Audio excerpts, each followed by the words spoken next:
Hello everyone, my name is Matthias. I've been fairly interested in Nix and NixOS for a while now. Now I don't claim to be an expert in the topic, but I believe I have enough knowledge to help some of you out. So this video is mainly targeted to the people who already have some experience with Linux and are interested in getting started with NixOS. So it's not really targeted to enterprise level users or advanced users. Now what I noticed is that people who are new to NixOS have a lot of issues with documentation or the initial setup of their system configuration. Now there is a lot of documentation like wikis, just the normal NixOS website, and that's plenty enough information, but it's very hard for new people to know what to do with these code snippets or how to enable these things within their setup. So in this mini course I would like to help demystify the whole process of building a configuration for your own home personal computer. So there are a few topics I want to discuss in this course. First of all, NixOS in general, so how to set it up, the configuration file, how to install and declare packages. Then afterwards I also want to see Home-Manager. This is an extra way to configure your system on a user level, and it gives you a lot more powerful tools to actually declare the whole system. And then lastly, I also would like to see Flakes. And in Flakes we're going to set up our whole system, and we can even set up multiple systems, and we can then work with NixOS, the default configuration file, and Home-Manager as well within a single flake. And in the end I might even show my own personal configuration for a while, so you all have a baseline or a good idea of what you can add to your personal configuration. There are also a few sources that I will be using or referring to. Now all these sources will be added in the description below, and I might open them on video here as well. Okay, let's get started with NixOS itself. So what is NixOS? Well, it is a Linux distribution based on the Nix package manager, and it supports declarative reproducible system configurations. What does that mean? Because I think some of you might not even know what that means. Well, to explain it very easily, NixOS, when we build a system, will generate a configuration file, and within the configuration file it states every aspect of your system. So if we need Bluetooth, it is written down in that document. If we use a specific window manager or desktop environment, these things are all declared within the document. So every time we rebuild our system with NixOS, it will have the same packages installed always in the same way. So that's something very useful with NixOS. Another point, well, that is fairly popular with NixOS is that they say it's unbreakable. Now, of course, every system can be breakable if you really try, but why do we tell it it's breakable? Well, every time we build our system, so every time we, for example, install an extra package, it generates a new configuration generation. So every single time we get a new file where everything is declared. And from the boot menus, so for example grub, we can select different generations. So if we make a mistake in one of our latest edits in the system and the system won't boot correctly, what we can do is we can say, okay, we want to boot into a specific generation of the system, and then we can afterwards go tweak the file again and rebuild the system so it works. And even if these older generations are also having issues, we can always just go in the TTY and then edit the files from there and try to rebuild. So you don't have to tinker with 50 million different documents everywhere spread around the system. That's not something we really do. Everything can be configured within the configuration.nix file. Now, NixOS is a bit different than other Linux distributions, and that's because NixOS uses the Nix store. And in the Nix store, pretty much everything about the system is stored actually. So we don't really have a lib or user lib file. We have like a bin and user bin file, so I'll quickly show you. So there isn't really a lib file here in our root directory, but there's a bin file, and within bin there's only one file, and in this case it's only sh, and it's a symlink probably to the Nix store. So that's just so I believe scripts can work actually. And then under user we also have a bin file, but also there's not really a lot there. Everything is stored within the Nix store. So here is Nix store, and this is going to take a while to load because there are a lot of files here. So I'll just leave it open for now and let it load. Then lastly, also something I use not too often but is pretty useful is nix-env. So I presume it stands for Nix environment. And what that does is it's a command that we can use to install packages. So we can install packages using our configuration file, but we can also use Nix environment in this case to install packages not on a system level but as their own separate thing. So that's something very useful to do because you won't have to change anything on the system itself. A good example, for example, is gparted. That's something I use like once a year, maybe once every few months. So that's not a package I need constantly on my computer. So what I do is I just install it with Nix environment.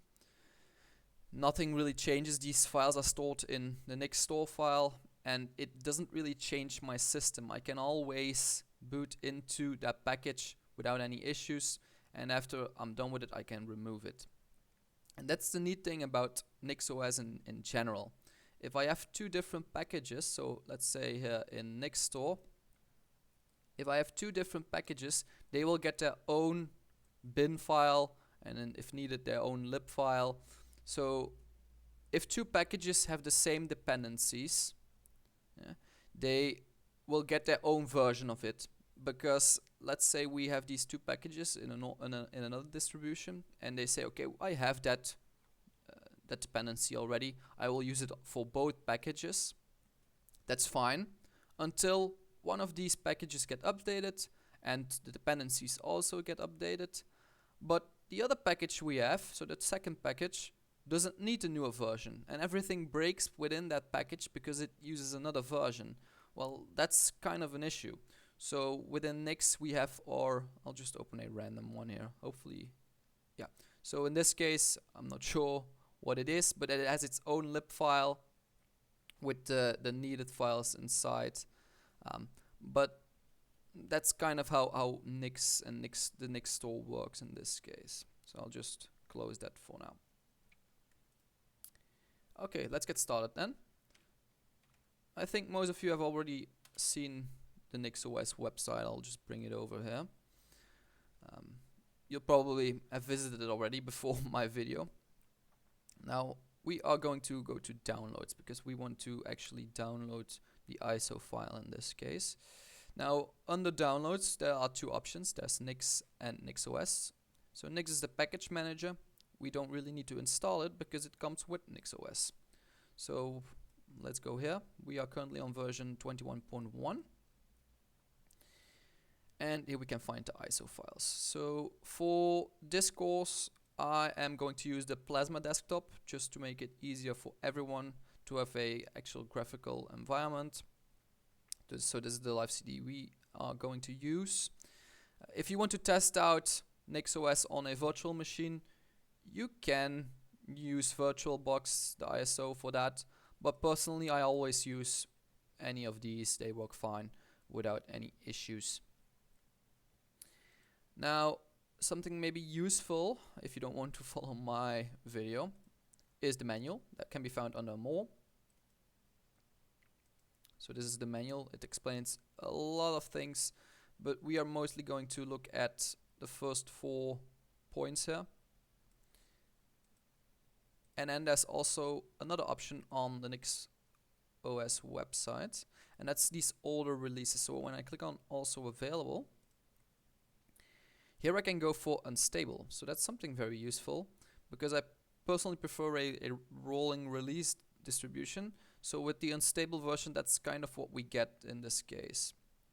So if we scroll all the way down, here I have like one of the latest unstable versions already downloaded, so I don't really have to download that in this case.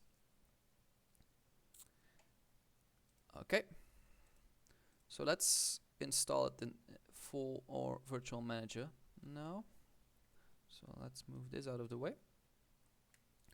So if you're already going to install it on your USB stick, of course I'm not really going to go in detail for that, but just use something like Berliner Etcher to get it on a USB stick, and you can just boot into it with like escape or delete or F9 through 12 on your computer to boot into this live CD.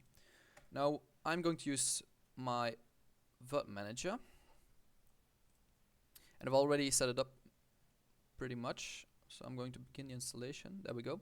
So this is the boot menu. We're just going to choose the first option. And let me move this over to my other workspace. There we go.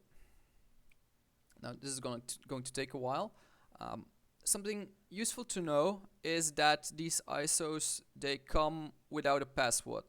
So this will automatically log into KDE.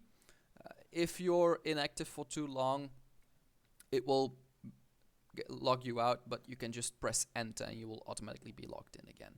It's the same for getting root privileges. You can just open the terminal, and with sudo su, in this case, you can easily get root privileges without having the need of a password. So let's do that now, and I'll show you. So sudo su. There we go. And it's always good to be as root in what we're going to do now afterwards. So you should always be in root. Okay, let's minimize this. Oh yeah, something maybe I forgot. If you want to change your keyboard layout, I think most of you will already know, but for the minimal ISO, it's load keys and then your keyboard layout. I'm going to use set xkb map and change it to my keyboard layout, because otherwise I'm going to have some issues. There we go. Okay. Then to partitioning. Partitioning can be done in two ways. So a graphical environment and just via the terminal. Personally, I don't really use gparted. You can if you want to. I'm going to skim over it very quickly. So first we need to create a partition table. From here you can choose what type it needs to be, the partition table. If you're going to use legacy boot, use MS-DOS. If you're going to be using UEFI boot, use GPT. If you're not sure what either of these are, just quickly explained, MS-DOS, it's pretty much, if you have like an older computer, it's only one partition. You're not going to dual boot. Just use MS-DOS. If you have like a computer that boots into like an hard drive that's like bigger than 2 terabytes or something, you better choose GPT. And also, if you're going to dual boot with Windows, also choose GPT. Since this is a virtual machine, I'm just going to use MS-DOS in this case. I think you can also just use legacy boot if you have like if you dual boot with other Linux distributions, so that won't be an issue. So apply, and then from here we can add the partitioning. You can choose whatever you want. If you need a swap file, you can add that as well. I'm not going to do this because this virtual machine only has like 30 gigabytes. But yeah, so the file system I'm going to use extend4, and something you don't need to forget is add a label to these partitions. And this is going to be very useful in a minute to use these labels, because otherwise we will have to use the UUID, and that's a bit harder to actually type into the terminal. So let's give this label NixOS, add, done, apply, and we're done with that. So that's our partitioning done in this case. Of course, have a look at your own system, what you prefer, what you like, and then you can set it up your way, of course. This is pretty much standard and the same for any Linux distribution. Now, if you want to do it via the console, let's do that again. Here we go. So parted, dev. I've written down SDA, but since I'm using Manager, I need to say VDA. And then here again we choose MS-DOS or GPT. So that's what you have to choose on your own. Then it will format. Yes. Okay. Then again, parted dev VDA, mkpart, primary. And then here we are going to say, okay, what is our primary partition going to be? For me, it will be just 1 MB to 100%. But of course, in this example here, so you can see I've selected 1 MB to -8 GB. So that means that the partition will be from the beginning to the end and not using the last 8 GB. So that will be reserved for the swap partition. Now you can choose whatever you want here. If you want a bigger swap file or a smaller swap file, you can change that here. I might recommend that you use percentages instead of actually like gigabytes or gigabytes. And the reason is, once you're going to actually set up the swap file here as a third command, it might scream at you and say, okay, this 8 GB and this one are not the same, so they don't start at the same location. So then it's more useful if you use percentages, because it will always be correct. So you'll have to then say like, okay, my hard drive is like 1 TB, subtract like the 8 GB, that's like 1.2% or whatever, and we can just say -1.2%, and then it won't give these problems. Now if you're using UEFI, we don't start with 1 MB, we start with 512. That's because that's what's needed for the boot partition for UEFI. So that's something you need to change if you're using UEFI. So let's do this. I don't have the swap, so I'm not going to use this command, but if you do, don't forget to do this. For people who have UEFI, we also need to state, okay, one of the partitions is FAT32 for the boot partition, and that's from 1 MB to 512 MB. Also this command, and then for me, something I do need to do, and anyone else too, is mkfs.extend4, so that's the file system type. Let's give it a label, and the label will be NixOS. You can give it whatever label you like, and that will be VDA1 in my case. Yes, there we go. I might enlarge this a bit because I think it's maybe better visible then. There we go. And then for the swap, if you have swap, you also need to say mkswap, give it a label again, and then def SDA or VDA2. For UEFI, you also need to say, okay, SDA3 will be our boot, and it's type FAT32. And in this case, the label is not with like flag L, but flag N. So yeah, and then give it boot. But we don't really need to do that because we have MS-DOS. Then for mounting, we say mount dev disk. And this is why I mentioned that you, well, it's recommended that you use labels, because now we can say, okay, dev disk by label, and my label was NixOS, and I can mount it to MNT. If you haven't added a label, what you will need to do is say, okay, dev by UUID, and And I will have to give the UUID. And if you don't know the UUID, you can find this on gparted, and I think if you do like lsblkf, I think. Yes. So here we have like the UUID, and that's the same. Let me just enlarge this a bit. There. That's the same with gparted over here with the information. So here we have the UUID. So if you forgot, this is where you can find it. Let's go back. If you're using UEFI, the boot partition also needs to be mounted. And we're going to do that by saying, okay, mkdir, so make a directory, p, and say mnt, and then wherever you want to mount this. In this case, it's maybe a good practice to say, okay, boot, to add or mount the boot partition. And then you can just say, okay, mount dev disk by label boot, and then mnt/boot. So yeah. If you have also swap and your computer is quite slow, it's maybe useful to also enable the swap already just for the installation itself. So if you don't have a lot of RAM, that's maybe recommended. If you also have other drives, let's say you have a second SSD that you want to mount, that's also possible. You can do the same as what we did with UEFI in this case. So we can make a directory mkdiv, for example, p/mnt/SSD, for example.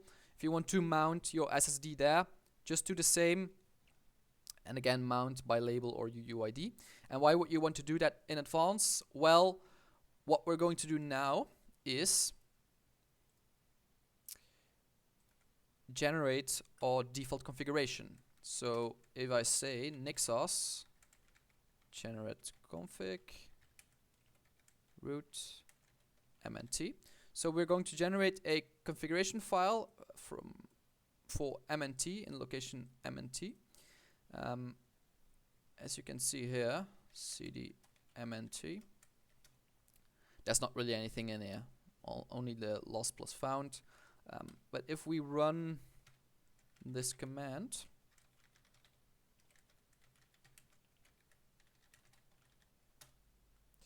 it now writes two documents in mnt. So as you can see, now we have etc, and within etc another directory, cd NixOS, and here we can find our two files. So we have a configuration.nix file and a hardware-configuration.nix file. So within configuration.nix, we're going to set up and declare the whole system. And hardware-configuration.nix, you don't really have to change this. I will have a look at it and change a few things in this initial setup, but you don't really have to look at it actually. Most of the things that are being changed or for enabling the system and setting it all up are done within configuration.nix. So let's open that file. And there we go. And we'll go over the whole file quickly because it's a lot of points. So first of all, everything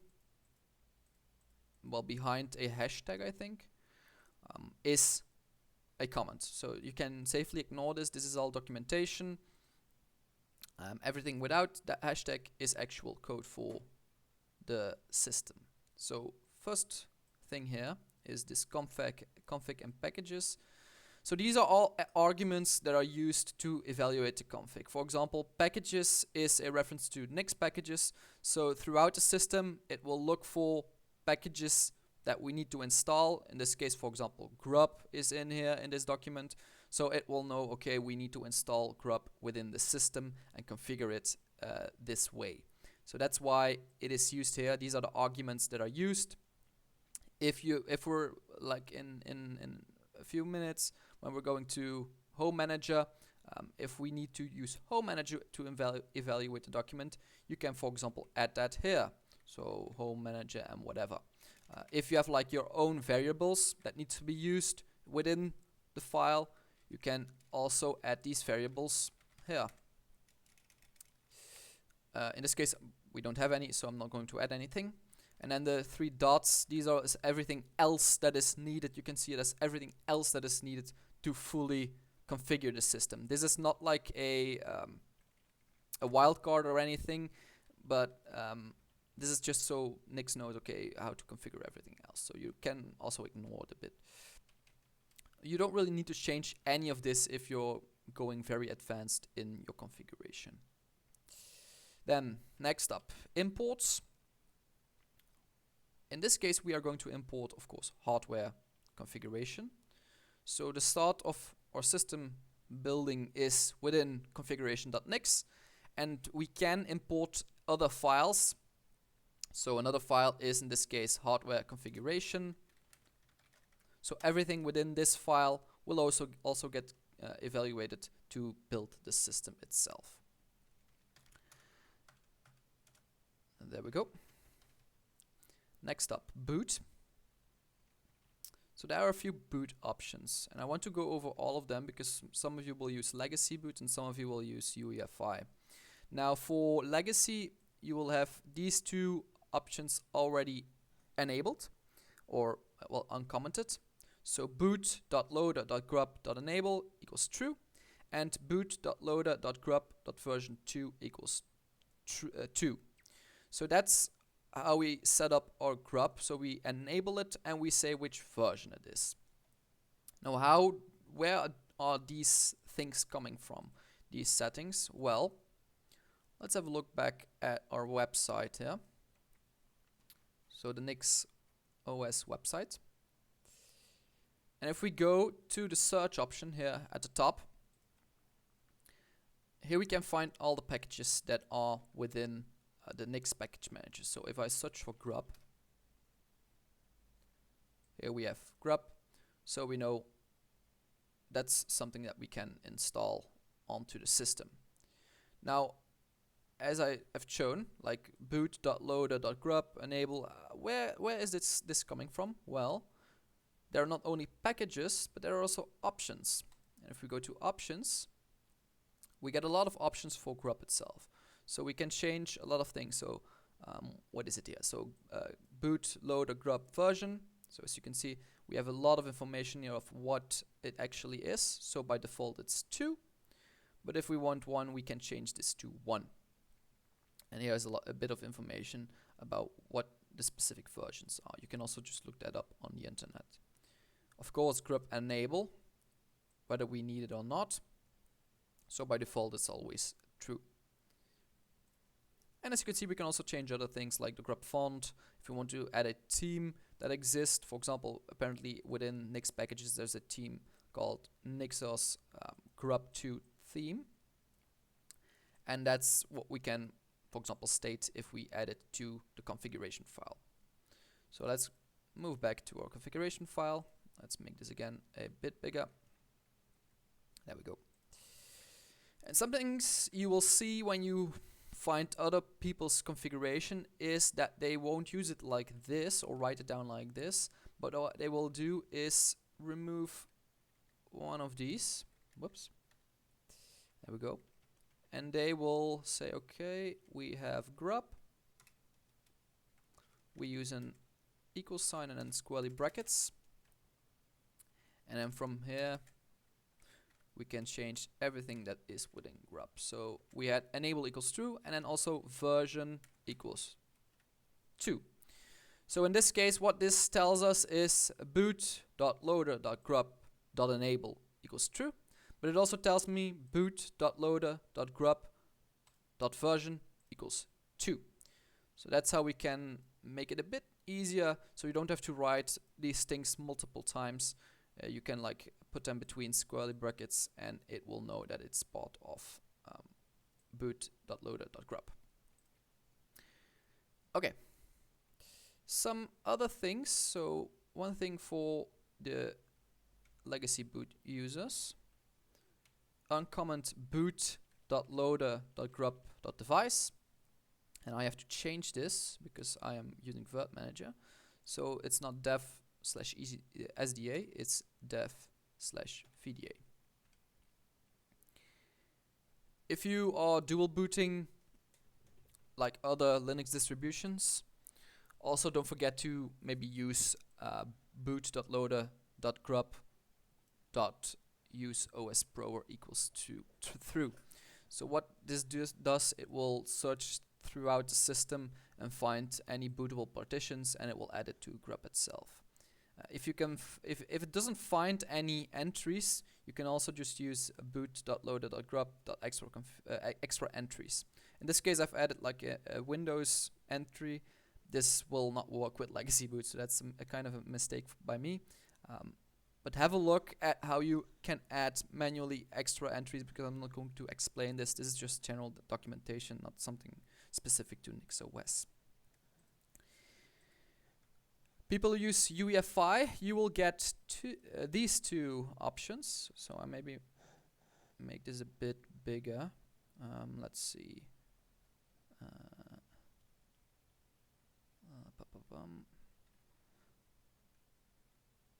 What was it again? No. Yeah. Whoops. There we go. So you will get these two lines of code. So boot.loader.systemd boot.enable and boot.loader.EFI can touch EFI variables. True. That's the default. You don't really need to change anything here if you're just going to boot into NixOS all the time. If you are going to use dual boot or multiple bootable drives, you can say, okay, bootloader equals EFI. We have bootloader.EFI and bootloader.grub. So in this case, we're going to use grub again. So that means if you're going to use grub with dual boot, you can delete this line of code. So we are not then going to use systemd boot. So you can remove that. And then, of course, some other things you need to add. So you can just copy actually all of this. It will just perfectly work fine. Can touch EFI variables, yes. So that's needed. Where's the mount point for boot? That's here. And something useful to know is we're not going to use like here with boot.loader.grub.devices dev SDA. That's not something you do if you're going to use UEFI and dual boot. Then we are going to state devices equals no dev. And you can also again use OS prober equals true. Keep in mind with Windows, this will not work the first time you rebuild the system. So OS prober will not find your Windows partition, but don't go crazy about it. The second time you use it, so when we rebuild the system afterwards, it will find the Windows partition. Okay. Lastly, some extras you can maybe add to your boot options. So first of all is kernel packages. In this case, we state, okay, from packages. So that's from here. So how we evaluate the whole configuration.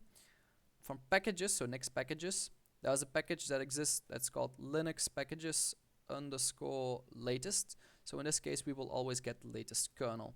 If you want a specific kernel, I believe you can just change this to the latest kernel number, but you will have to look that up yourself on NixOS on the specific packages that exist.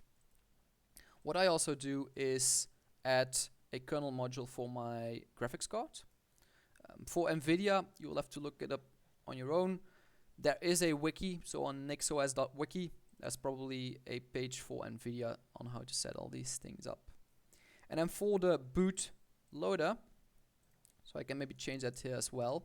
What we can do is we can limit our configuration files. So as I said before, NixOS will work with generations on specific, every time you build a system.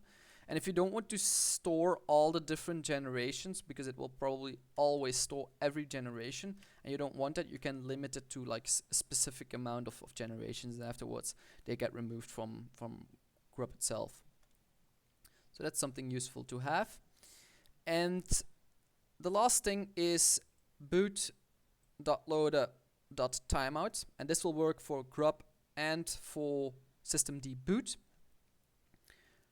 We can set up a timeout, so you can set this to whatever you want. I think by default it's 10, but you can change this to like 5 or 0 or 1, and then it will boot automatically quicker into your system.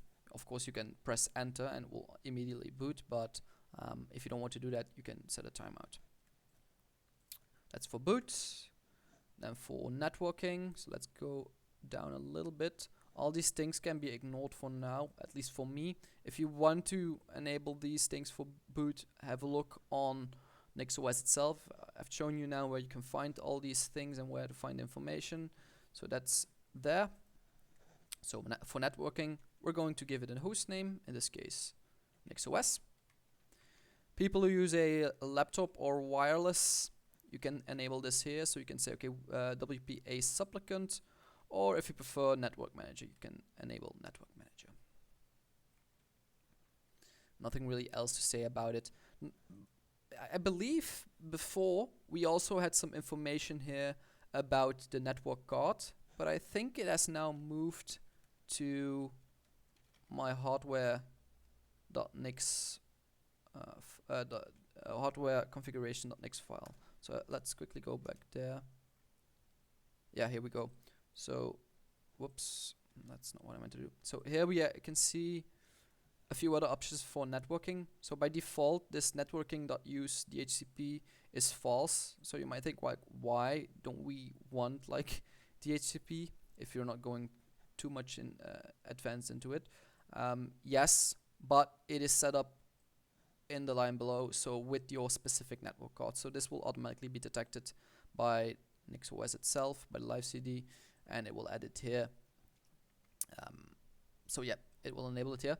I think you need to keep this in the system. It's a deprecated thing, but you need to keep it to correctly build the system, so don't really touch any of these if you're not sure what you're doing. Let's not change anything here. Okay. And some extras. So what you can do is you can move these network settings always over to the normal configuration.nix file document. It doesn't really matter where it is located actually. But if you want to like do something specific, yeah, this is something I need to comment out. So if you want to like set up a static IP address, you can do that as well via your network card and IPv4 addresses, and I give it a specific IP address. You can also say like my default gateway and my name server. You can choose these or pick whatever you want, but these are all extras you can set up, and I think there are a lot more things you can actually set up, but you can have a look at on NixOS on the packages that exist for that and the options. Internationalization, there are a few things. So one thing to do is uncomment the time zone. You can change that to whatever you want. And then here the locales. So I'm not really going to touch any proxy networking, proxy things. I18N, the default locale. I'll keep it on English US. And for the console, let's enable that as well. I don't really need this. There we go. And let me change the key map quickly. There we go. And then one other thing is here under the X server, you can change your keyboard as well. So in my case, there. And then there are also some extra options that you can enable under XKB options, but I won't do that for now. There we go. And one other thing, as you can see here, if you prefer like your system to be in English, but you want other locales used, for example, date, time, monetary things, you can do that by using I18 and extra locale settings, and that will be overwritten, or it will override the default locale with these changes here. Then display managers, desktop environments, and window managers. So that's something we can find over here. So by default, it enables the X server. If you want to use Wayland, personally I haven't used it yet. There is a great wiki on it. I have looked at that, but I haven't tried it out myself, so you'll have to look at it yourself. So just go to nixos.wiki and then search for Wayland or Sway or whatever you want to use. Let's have a look here. So by default it has SSDM and Plasma 5. That's fine, but I don't really want to use these just because I want to change them in this video quickly, so you all know how to do this. So let's delete these. Oops. And let's say, okay, services. Now before I do this, let me quickly show you again how you can find these if you have forgotten already. There we go. So let's say I want a specific display manager. What I can do is I can go back to NixOS, I can go to the search at the top, and then instead of looking for packages, I'm going straight to options because it's my preferred way, and I can search for a display manager. I press enter, and here I get a list of specific display managers. So I can use just normal StartX, I can use SSDM, I can use LightDM, I can use GDM. So there are a lot of options here, as you can see, and then also they have their own specific options that you can set up. So in my case, I maybe want to use like LightDM, and then if I want to use a desktop manager, I can look for that as well. What exists? XFCE, Mate, LXQT, KDE, GNOME, Cinnamon. So there are a lot of them that I can actually pick. So let's do that. Let's move this over again. Make it a bit bigger. And let's set this up. So I'm going to again work with like squirrely brackets and nesting everything in. So services. Don't forget the semicolon. X server.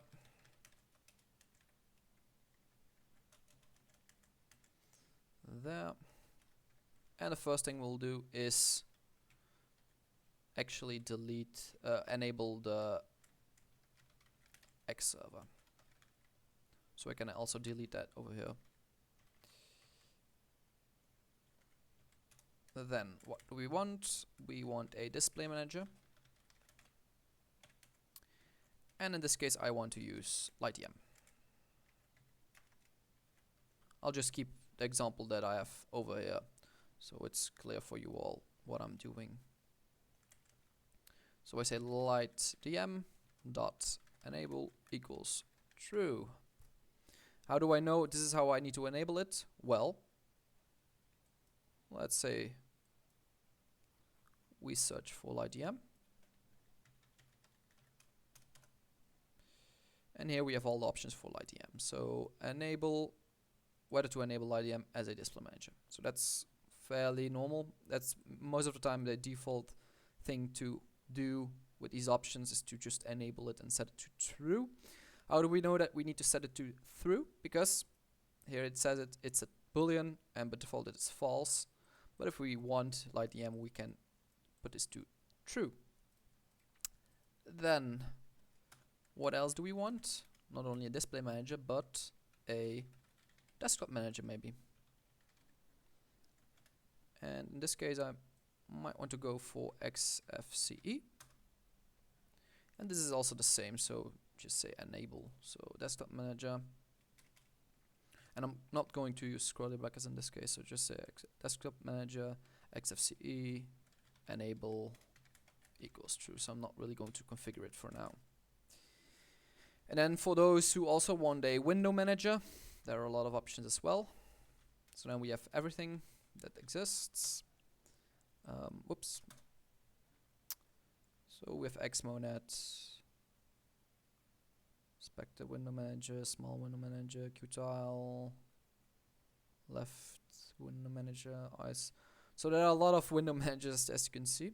but I think I'm going to go with BSP Window Manager because that's also what I use on my main machine. So what we need to type is this.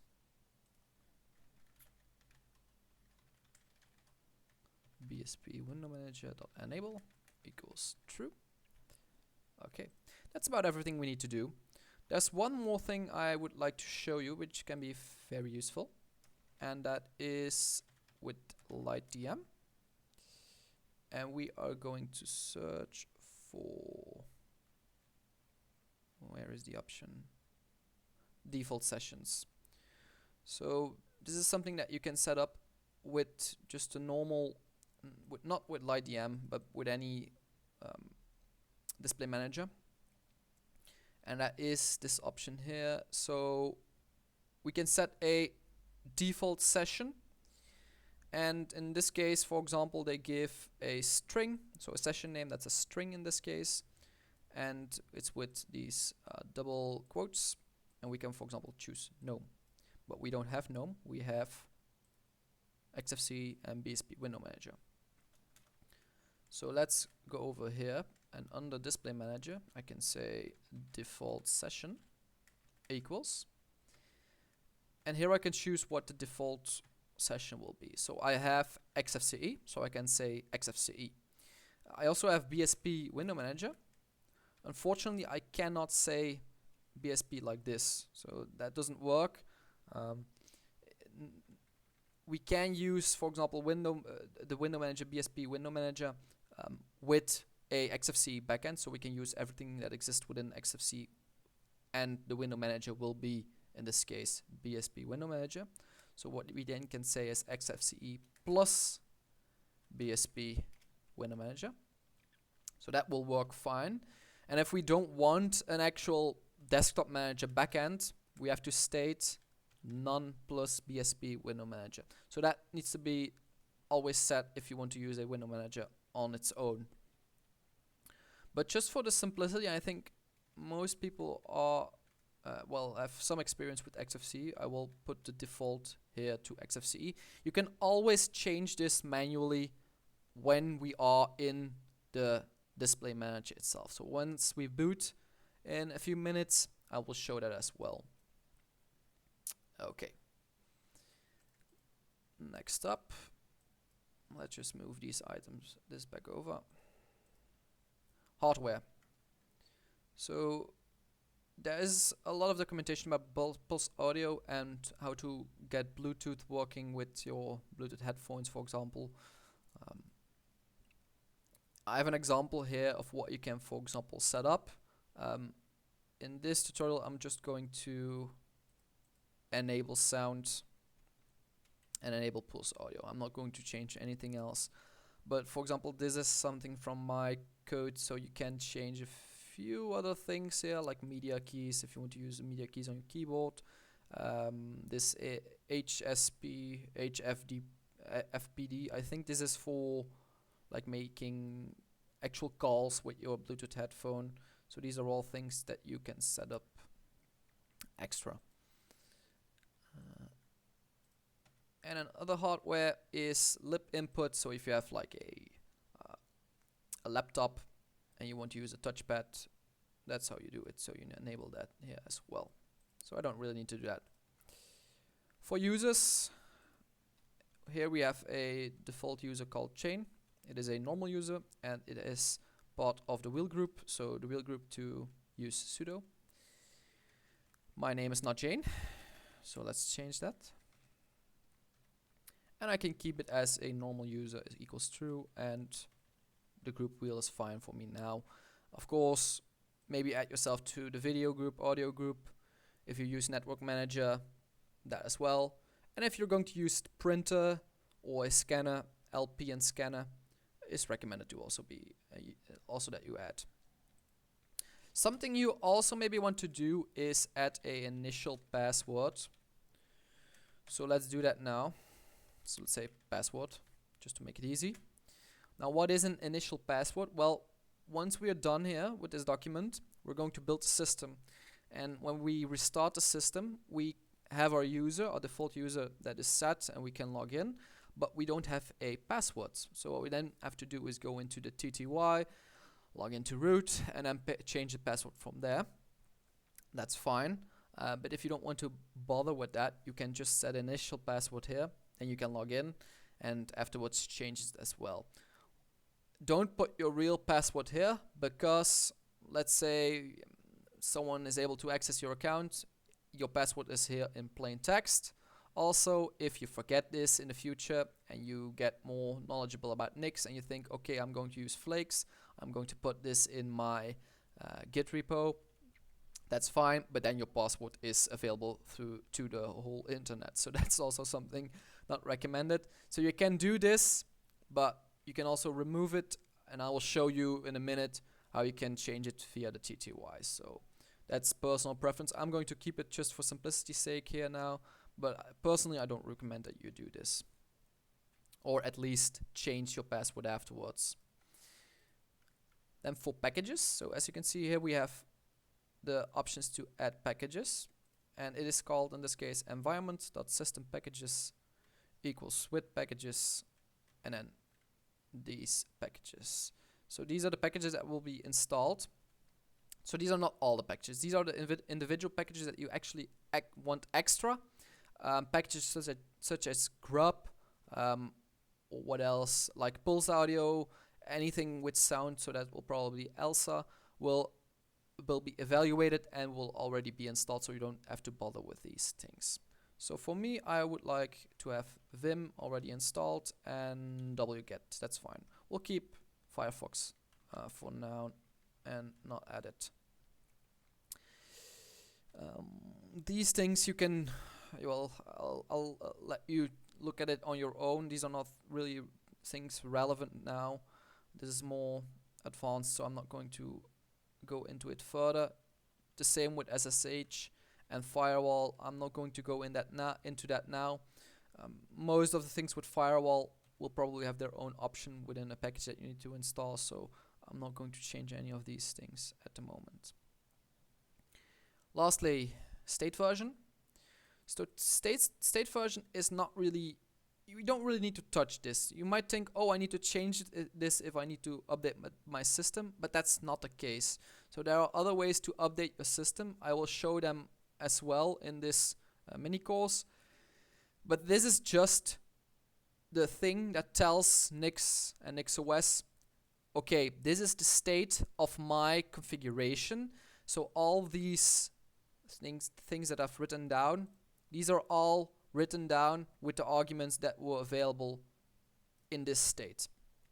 So if in the future something changes, for example with grub or anything with sound, if this changes in the future, it doesn't really matter, because we have this version here. If we're going to change this manually and you don't change anything that has changed here, so any of these options correctly, it might not build your system afterwards.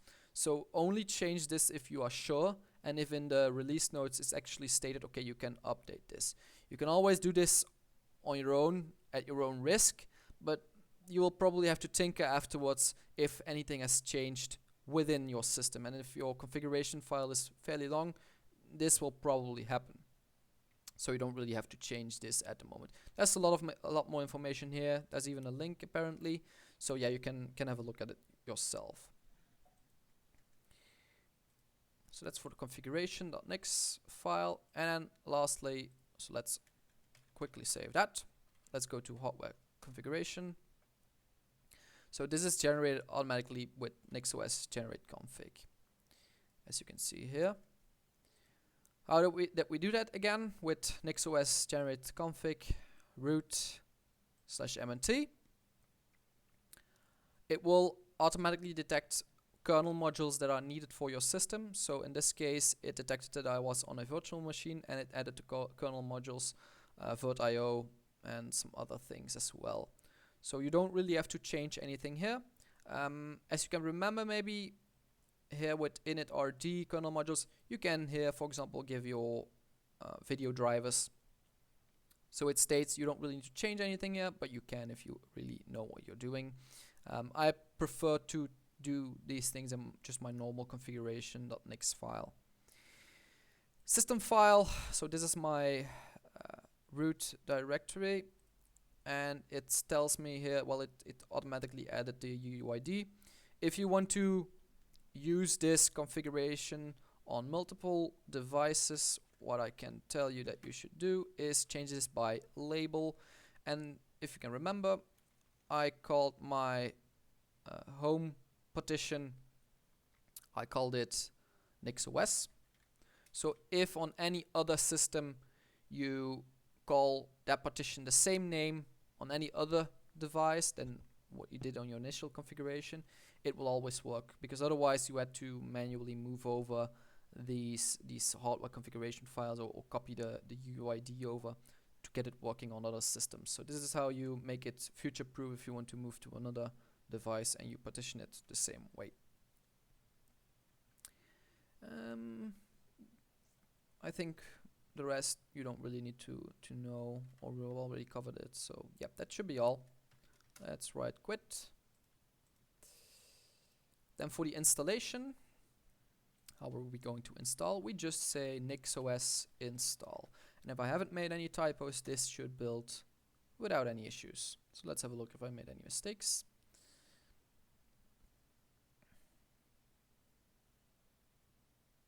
So apparently it is building. Yes. Okay, that's fine. Now, after the installation is done, so I've written down here NixOS install.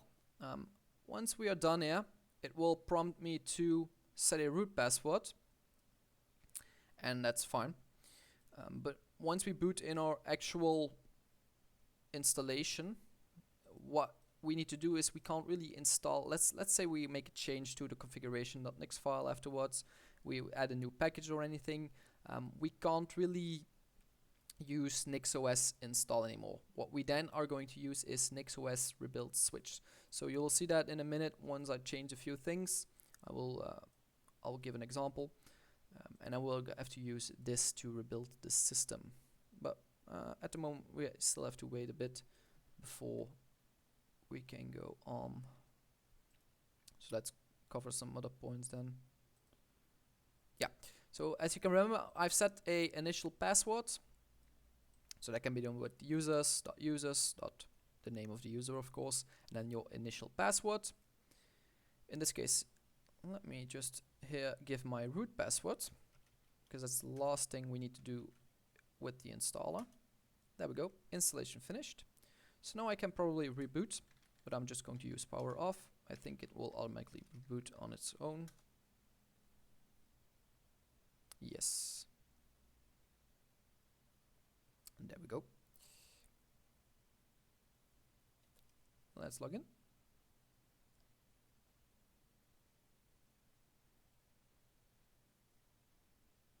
There we go.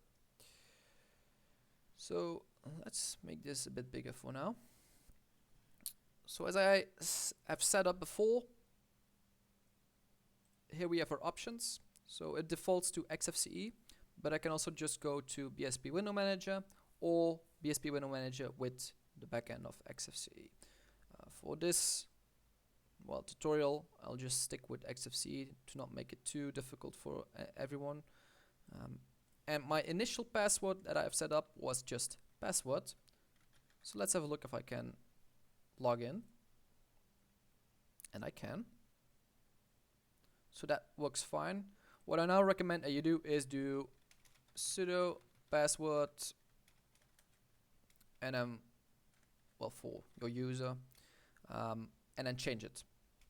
Why? Because it's not good to store your password in plain text. Now if you haven't done this, let's log out. If you haven't added the initial password, you won't be able to log in. And it's also not recommended that you log in here via root, so you don't really need to do that. What I recommend that you do is just press Ctrl Alt F1, F1, and that will bring you to the TTY. So I can't do that, I have to do it like this in Vert Manager. So that's the TTY, and then log in with root. and give the password that I've set up at the end of the installation. And if I enable my numlock, why am I not able to log in? Ah, there we go. Okay. So from here I can say, okay, password my user, and let's change this now. Okay. And now we can go back to my login screen. So that's Ctrl-Alt-F7. Now I need to log in with my new login password. There we go, and that also still works. So that's how you do that. Next up, to install packages. So we've installed packages now via, let's say, sudo vim etc NixOS configuration. So that is still the same location. Why is it not allowing me? There we go. Let's make this a bit bigger, if I can. No, I can't. Let's zoom in here then. Okay. So at the moment we install our packages here. So environment.system packages equals with packages. Now we have vim and wget. Let's say I now want like something like Firefox or htop or whatever. I can add that here as well. So let's remove this comment there. Alright, quit. And now we're not going to say NixOS install. That's not really going to work. What we are going to do is say sudo NixOS. We're going to rebuild the system, and we're going to automatically switch to the new configuration. So you don't have to do this. You can also just say build and afterwards switch, just to check that everything works, everything builds. But I am going to automatically switch because I know I haven't changed too much, so I can do that here. So let's switch. And now we should have Firefox enabled in the system. So it's downloading. At the moment I don't have an option for internet or Firefox. Maybe now? No. So I will have to relog to get this option here in this menu, but I think if we just run it from here, yeah, it already finds Firefox, so I can launch it from here. So that's how easy it is to install Firefox on the system itself. So let's close this.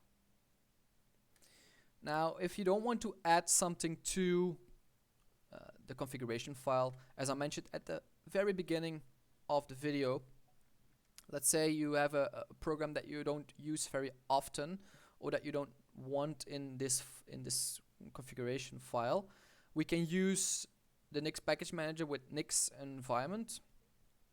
So nix env, and then install a specific package. So we use -i capital A, and then the package name. So how do we know what that is? Again, we go to NixOS, search, packages, and let's say I want htop. Is that an option? Yes, we have htop. Let's click on it.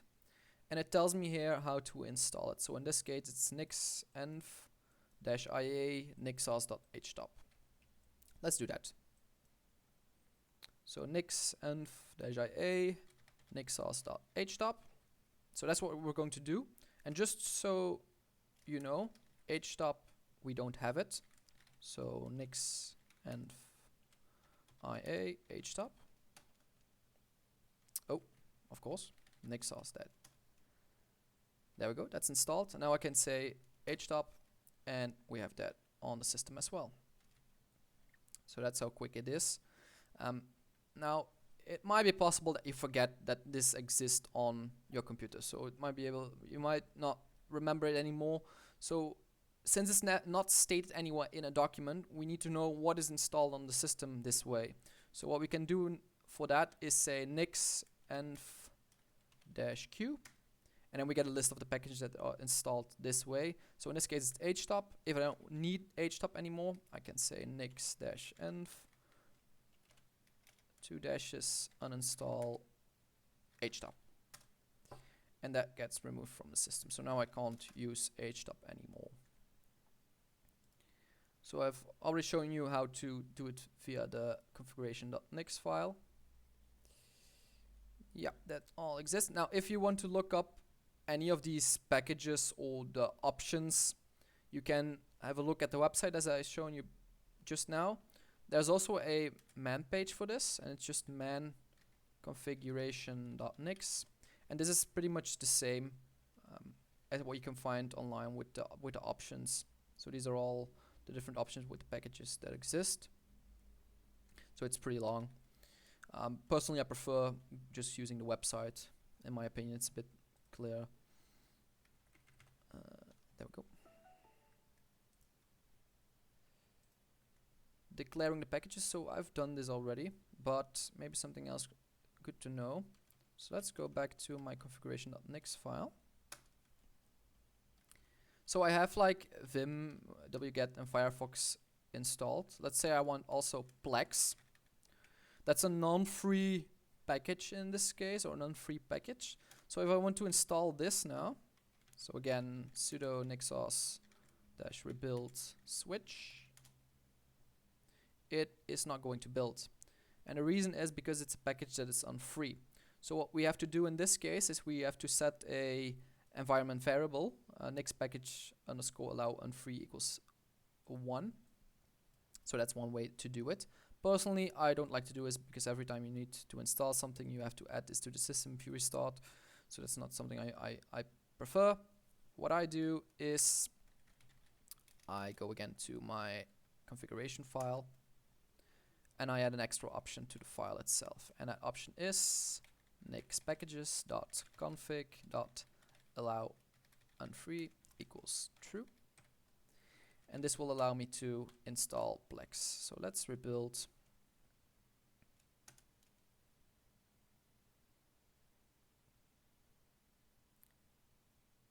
And as you can see, it's building now. Now one thing to know is I've installed Plex, and it is on a system now, but I won't be able to use Plex. So let's open Firefox here. And once it's done building, I can navigate to, I think it's localhost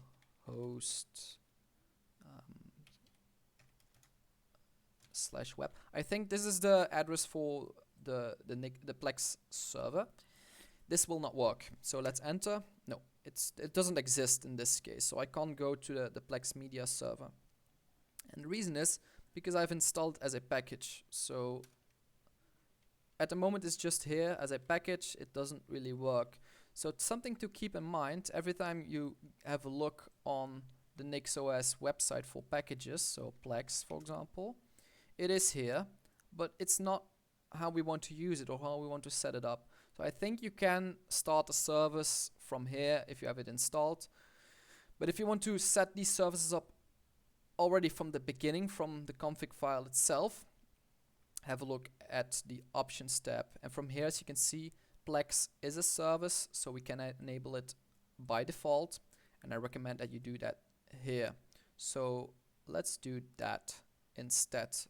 So I can delete Plex from my environment.system packages because it will always be evaluated the whole system, so it will know that we need Plex in this case. And let's say here services.plex.enable equals true. Let's save this, rebuild, and in this case it will actually install Plex as a service. And if I go back to Firefox and reload, now the same address does work, and as you can see, the Plex server is running. So the service is running in the background. So that's something to keep in mind. Always have a look at the options if there is any options you can enable. It makes its quality of life. It's much easier to do this than having to enable it manually every time. Okay. So that's with the options here, yeah. Then variables. That's something interesting. I think most of you won't really use variables or overlays that I will discuss now, but I want to show them to you just because they can be very powerful tools. Personally, I don't really use them very often, but they can be pretty useful. So I'm going to see a very basic variable and a very basic overlay. And if you're really interested in these things, you can always look up documentation, because there's plenty of documentation and videos about them. So let's go over here. And to set up a variable, let's say in configuration.nix here, I go all the way to the top, and then between these squirrely brackets, I say let and in. That's all I need to do in this case. So in between let and in, I put my variable, and then that variable can be used within this file, and it will be correctly used. So let's say I want a variable user, and my user is myself. So what I've set up now is that the variable user, so why would we want to use variables? Well, variables are, well, if you don't really know anything about coding or anything, variables are things that can change pretty often. These are things that are used multiple times in the configuration. And for example, if I use my name, my user, which you will use often in configuration files if you use them often, or if they are very advanced. If you don't want to type them multiple times, you can set it up as a variable. And why is this useful? Well, then we can use the variable everywhere within the document. So let's say I have to write down my own name multiple times within this document, and I share my configuration with someone else who wants to use the exact same configuration. Well, they will have to go over the whole document, and they will have to they have to change every time my name is added to their own name. So in this case, I can just say user is Matthias, and then I can go down here. Where is it? Like here. And from here I can delete my name here. And to set the variable here, I use the $, and then between squirrely brackets I say user. I think it was user, right? Yes. And then it will be used within the file correctly, and everything will build fine.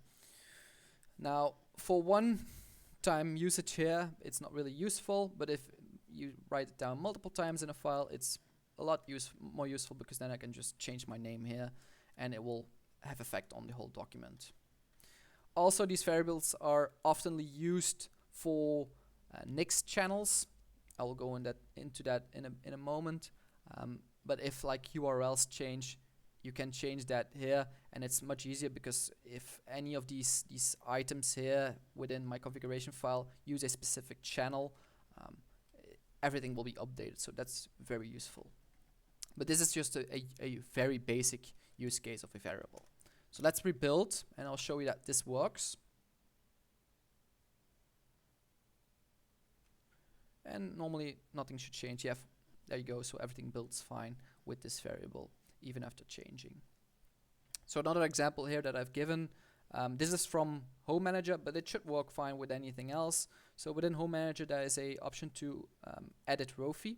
So this doesn't really exist within the NixOS options, but within Home-Manager it does. And it has an option theme, and my theme is Rofi theme. And Rofi theme is set up over here, and it is all this code. So if I don't want to add all this code here, or I want to use it multiple times, let's say I have a color scheme that I want to use not only for Rofi but for anything else, I can set up the color scheme here, and I use it multiple times within the same configuration file. Overlays. This is something I have to admit is something I don't really use. I know it's a very powerful tool, but in my opinion, the documentation isn't the best. so I don't really bother too much. One thing that I do in my configuration, so I do want to show that, and I think this is applicable to a lot of you, is actually update Discord. So within the Nix package, Nix package manager, Discord gets updated fairly quickly, but in my opinion, not quick enough. So what you can do then is say, okay, within within configuration.nix, I can say nix packages dot overlays equals square brackets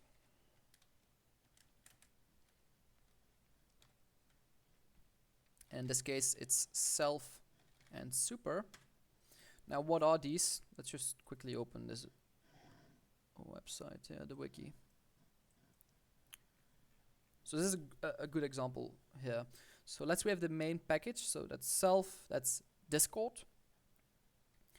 What we do is we add a overlay. So we have again our main package, we add an overlay to it, and that becomes a new package. So that's why we use self and super, and then we can use that new package afterwards. So the overlay is something, these are attributes that get changed. So let's say the newest version has some things that are different, these things gets changed, but we still use the package, the main package from the Nix package manager in this case, so that's still needed. So self super,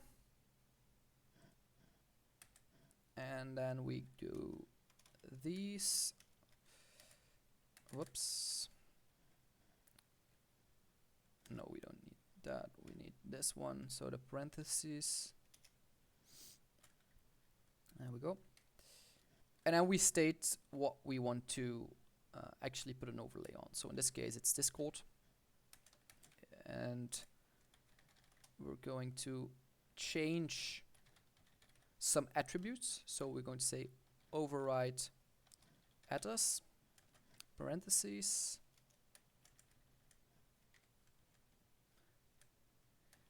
and I'm not quite sure what this does honestly, but yeah, it's kind of different for fetch tarball and fetch from GitHub. So yeah, I've put two examples here, so if you want to try this out, these are two examples here. And then from source we say built-ins, and we are going to fetch a tarball. So in this case Discord provided a tarball of their latest version, so that's what we are going to go and get. And this one needs to be closed, I believe. Yes, I forgot. And this one doesn't. There we go. And then from here we say what the URL is. So in this case it's URL https discord.com/API/download $platform equals Linux and format equals star.jz. There we go. That's all we need to do actually. Something else to note in this case, so I forgot to close these. There we go. Something to note is I only added the URL here. If we're going to use Flakes with this overlay, we do need to add a SHA. So why do we need to add that SHA? Because otherwise it will state it's impure and it won't accept the overlay. So you will see that in a minute when we do Flakes, or in a few minutes when we do Flakes, it will throw an error, but then we have to correct it in here. But this should work fine. Let's right quit and let's rebuild this. And if I haven't made any typos, this should do it. Oh, I forgot something, I think. So yeah, so I've set up the overlay, but the thing is, the overlay won't do anything.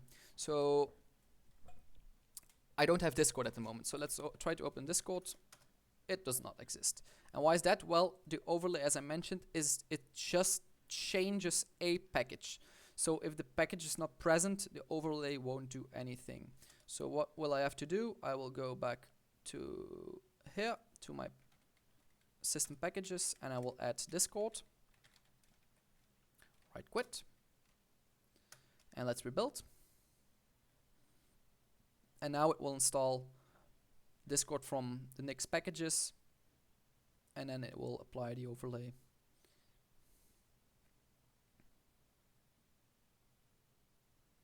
So we'll have to wait for a minute. And then here's another example. This is from GitHub. So if you have like a GitHub where you want to update it, so an overlay from GitHub, you can just state, okay, override adders, fetch from GitHub, and then just state. So you cannot give the URL, I think, but you can also just say the owner, the repo, and then if you want to fix it in time, you can also just give a commit ID, like what is it? I'm not sure. Revision, I think it stands for. So if you have a commit ID, you can state that there as well, and then the SHA, of course, also needed. So let's see if we have Discord now. And we do, and we don't get any messages of it needing to be updated. So that's good news. Yeah, and that works. So that's good to see. So let's close all these things out because we do not need that at the moment. Whoops. There we go. But I recommend that you look at overlays on your own. It's much more advanced, so maybe not something for a beginner. And then here, applying, of course, I think everyone will know now, sudo nixOS rebuild switch. Some extras. Ah yes, updating. So to update your system with this configuration, what we are going to do is first add a channel. So in this case, I think this channel is added already from the start of the installation. But if you don't have it, you can add a channel like this, so nix-channel, add, and then URL. So in this case, for example, I have https nixos.org channels and then the stable version. If you are using the unstable version, you will have to use like nixos-unstable, I believe it is. But normally this should already be added as a channel. So this update channel, as you can call it, already should be present. So I can just say nix-channel update. So once you do this one time, you can always just do this and all the channels that exist will be updated. So if you have any other channels, such as Home-Manager, which we will see, will then also be updated. So these are updated. And then afterwards, what we can do is just say sudo nixOS rebuild switch upgrades. And then we'll go over the system again. And if there are any existing packages that can be updated, it will do that. So let's have a look if there are any packages that can be updated. So there are a few. Hopefully not too much. And something else to note is you don't really have to run this command if you don't want to. What you can do is set up in your system, so your configuration.nix file, an option called system.auto-upgrade. You can enable it and then add the channel. So then it will automatically search within that channel for updates. And every so often after you run rebuild, it will also auto-upgrade. I think you'll have to look this up. I'm not going to do this now. There is an option how often this is. So I think you can set it like weekly or daily, or every time you rebuild that it checks. I'm not sure about it. I think by default it's every time you rebuild. But this is how you can do it without having the hassle of always having to update it. So every time you rebuild, it will then update. So apparently it is a big update. Garbage collection, also something very important. I will show that in a minute, because everything that is now being updated gets its own location in the Nix store. And since we have multiple generations now in the system, that means that also the assets from my older generation are still in the Nix store. Why is this? Well, as I said before, Nix tries to be unbreakable. So that means that it needs to store these older versions as well. So if we don't want that, if we want to delete a generation, or if we want to get rid of all the unused the files we don't need, we can use a garbage collector in this case. If you don't use this and you forget it and you rebuild your system often with new things or update very often, this will take up a lot of space in your hard drive disk. So I do recommend that you run these commands once in a while. So what are these commands? Well, it is just nix collect garbage. So that's how we can collect all the unused stuff. You can also give this a specific flags like delete old, so everything that is old gets removed. If you want to remove a specific generation, we can first have a look here.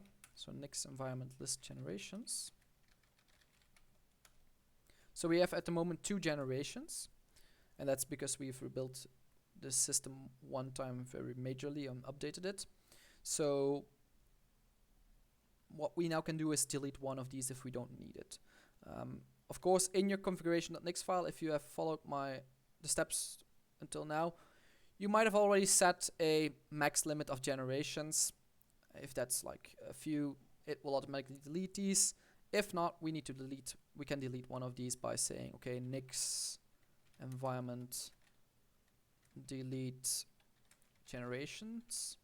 And here we can state which generations. So we can say, okay, I want to delete 1. You can't really delete 2 because that's our current generation, but you can here add multiple generations. If you want to delete generations older than a specific date, you can also say, okay, after that are older than 7 days. That's also something you can do. But if we choose the normal garbage collector, it will also get rid of these. So let's do a collect garbage, and this will remove all the things that are not needed. So in this case, it cleaned 730 megabytes, so that's a lot actually. That is freed. Now something I can recommend is try to run this sometimes as sudo nix collect garbage and then with flag d, because then it will sometimes find some other things that can be deleted. Yeah, so as you can see, it still finds a bit more. Let's see how much this will be. Yeah, another 360 megabytes freed. So that's like my go-to command to collect garbage. If you don't want to run these commands, again, there's an option to set it up in your configuration.nix file, and that's with nix.settings, no, nix.gc, and then we can set it up here as automatic, so it will automatically garbage collect. When do we do it?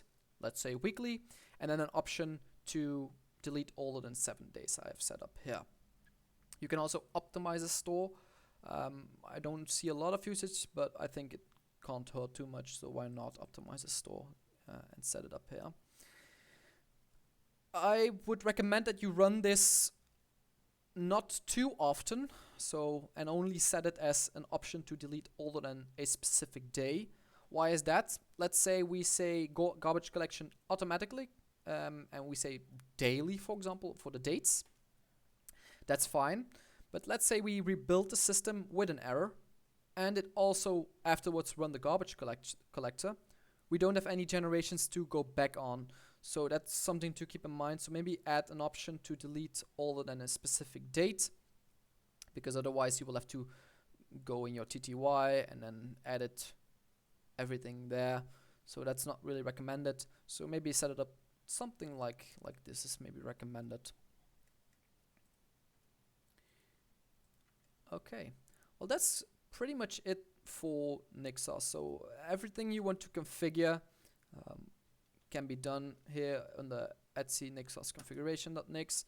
There's plenty of space to add extra things. Everything you can find, everything you want to install can be found, of course, here in Nix on nixos.org, and then just search for packages and options. So that's all here. So you can set up whatever you want and install whatever you want. So that's how we do it here. If you want to use Home-Manager, that's another option. we can do that as well. Now, what is Home-Manager? Let's quickly go over here and clear this. Home-Manager is a bit like configuration.nix, but we can see it as a configuration.nix for your user environment. So let's say I install Firefox. So we've installed Firefox in this case on my system. Firefox will be available on the whole system by every user that wants to use it. And that's fine. But if you want to only make Firefox available for you only as the user, you can set it up within Home-Manager, and only you will be able to use it. So if you have another user, they won't be able to access it. So that's something very useful about Home-Manager. Another thing that is very useful, in my opinion, is it has its own options that can be declared. So, for example, Rofi, as we saw a few minutes ago with the variables, Rofi is something that can be downloaded from NixOS, the package manager, but we can't really set up any options. So there aren't any options available within NixOS. If we look at Home-Manager, we can download the package from Nix, and we can actually set up specific settings. So we can declare these settings within our Home-Manager file, and then we can change everything. So it gives a lot more options that we can use. So that's also the perfect way to manage .files, because within NixOS, there are options to manage .files, but for specific programs, there aren't any options. So that's why I would recommend that you then use Home-Manager. I'll give an example in a minute about this. Now, to get started with Home-Manager, first of all, let's have a look at the GitHub. So this is the Home-Manager GitHub. Let's zoom in a bit. And there's a lot of information here. But the most important things, in my opinion, is the manual and the options. So let's open the manual. And the manual is also pretty long, a bit like the manual from NixOS, and how to install and set everything up. And then there are the options, and this is Appendix A. I think there are like 4 different appendixes, but this is the main one. And this is a bit like, as you can see here from Nix, on the Nix website, from options. Here we have a lot of options. And it's kind of the same with Appendix A. So we have options like accounts.email.accounts. This is a very long document, as you can see, with different programs that we can set up. And all these options don't exist here on the website. So that's something, well, some of them do, but it gives a lot more extra options within Home-Manager to set up your packages, actually. So let's set this up, shall we?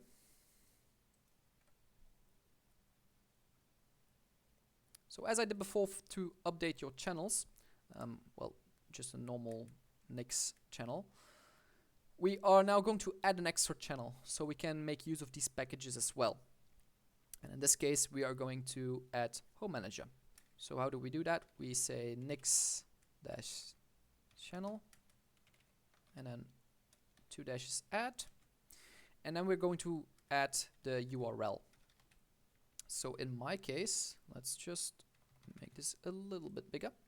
https://github.com/nix community/home-manager/archive/ and then the end of the URL depends. So if you're using the unstable version as me, you can say master.tar.gz. If you're using a stable version of NixOS, you can say, okay, release-21.1. So that's our current release. That's how you then add it. In my case, I use unstable, so it's master. And then we also need to give it the channel a name. So in this case, I say Home-Manager. So I recommend that you do this as well to give it a name. Otherwise, it will just take the last part of the URL, so master.tar.gz. So that's not really recommended. So this is how you add the channel. Now, to set up your Home Manager, there are two options. So we can install Home Manager as a module, but we can also install it a standalone. So what does that mean? If you want to configure Home Manager within our existing configuration.nix file, we use a module. And if you want to use Home Manager separately with a separate document, which we pretty much also can do with NixOS module because we can import these documents, but whatever. If you want to have it separately altogether, we can use the standalone version. Personally, I prefer the modules, but you can do whatever you want. If you want to use the module, do not forget to add sudo in front of your nix-channel command. This is because we are going to use Home Manager, but since configuration.nix is located within etc/nixos, which is a root directory, we need to add the sudo before the command, otherwise it won't work. But in just for the sake of it, I will do both. So in this case, I will say sudo, and if I now do sudo nix-channel list, as you can see, we have our existing unstable channel and our Home Manager channel. So they are added. If I just say nix-channel list without sudo, there isn't any, so that doesn't exist. So I can now remove sudo and also add it on a user level, and now it is on a user level as well. And to update the channel now, so we can make use of it, we say nix-channel update, and this will add the channel. And just to be sure, maybe also sudo nix-channel update. Yeah, there we go. So it doesn't really change anything, so I don't think you need to add sudo in this case. Okay. Now I added here, just to be sure, log out and log out back in. That is because sometimes it won't work. I will try without, but it's maybe recommended to log out and log back in, just to not have any issues. So let's first set up Home Manager within our configuration.nix file. So what we do is we go to the file itself. And there we go. And at the top, with imports, we are going to import Home Manager. And since it is a existing channel now, we can say, okay, we want to add Home Manager /nixos. That's pretty much everything we need to do to add Home Manager to our configuration. Something to check is, do we have a user? That's very important, and we are pretty sure we have one here. There we go. And it needs to be a normal user, of course, because that's the whole point of Home Manager, that everything is installed as a normal on the normal user environment. So that's fine. And then to add extra Home Manager packages, let's go all the way to the bottom, make some space. I can say Home Manager, and it will now know this. The document can evaluate this because, of course, this channel exists, and we have added at import. So we can use that and add users. And here's already a great place to use my variable, because again, I need to add my own name. But in this case, since we have a variable, I can add that. Equals. And then again, how are we going to evaluate this part of the document? Well, we are going to use Nix packages to install these. And there, another squirrely bracket. Let's make some space. There we go. And in here, so from here, I can write whatever I want. So as I explained before, with the normal packages, like Nix packages, like if we want to add plex, you can just say services.plex.enable equals true. Well, these options from the appendix can also be used in here. So only in here, of course, in between these squirrely brackets. So let's go back to Home-Manager, and let me show you this. Here we go. So in the appendix, so things like programs.mercurial, for example, I'm not sure what it is, but I can enable it in there in this code. So that's something I can do. If I just want to install some random packages, but then on a user level, I can say home.packages equals, and then the packages. So packages dot, let's say htop again. So I think I uninstalled it, but let's check quickly. Yeah, I don't have it. Perfect. So from here I can do it like this, and it will be installed. Also, maybe something to note again, maybe if you can remember, we can also just say with packages semicolon, and then we can remove packages here and list other things like btop or whatever.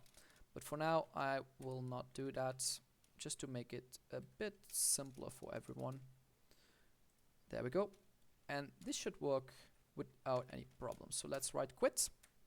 And to now use Home-Manager in this case as a Nix module, I can just rebuild with one command and say sudo nixos rebuild switch. And if I haven't made any typos, it should build. I do see some things that have to do with Home-Manager, so that's good to see.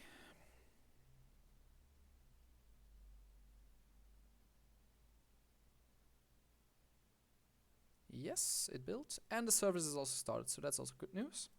So let's now say htop. Now it should work, and there is htop, so that's great. Perfect. But as I mentioned before, you have, again, a lot more options you can add here, and you can do whatever you want, of course. Now let's set Home-Manager up as a normal standalone version. So let me get rid of this actually, because otherwise it will cause some issues with the Flake. So if you're not planning to use it this way inside of Flake, so if you're also interested in Flakes, you don't really need to do this. I will remove this because in a Flake it will need to be done in another way. So let's delete these things.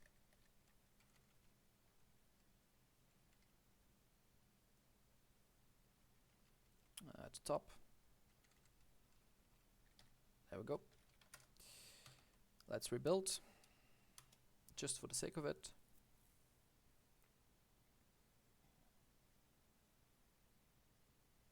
There we go. Now, normally these channels that we added also you don't really need them if you're going to use Flakes, so you can also remove them as well. So if you don't need them, like we can say sudo nix-channel remove Home-Manager. So that's now removed the channel as well. So I don't really need it actually if we're going to go in a minute and use Flakes. So for the standalone version, what we do is, well, I still have the channel as my normal for my normal user here, as you can see. So I just removed it for the root user. So list. Yeah, so here it still exists. So what I can do is I can say nix shell and then Home-Manager between single quotes a install, and this will install Home-Manager separately from the Nix configuration, and it tells me the path does not exist. So that means that I will have to relog as well. So as I mentioned before, there is a possibility that you will need to relog after adding the channels. So that's what I'm going to do now. Let's log out and back in.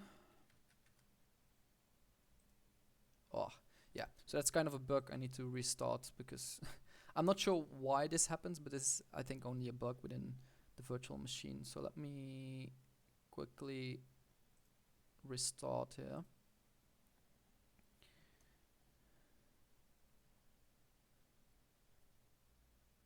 It shouldn't take too long. Yeah, there we are already. Okay.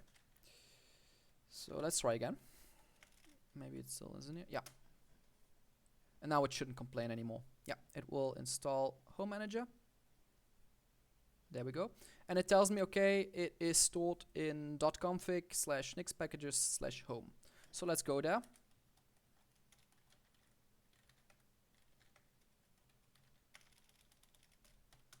As you can see here, we have the file, so home.nix.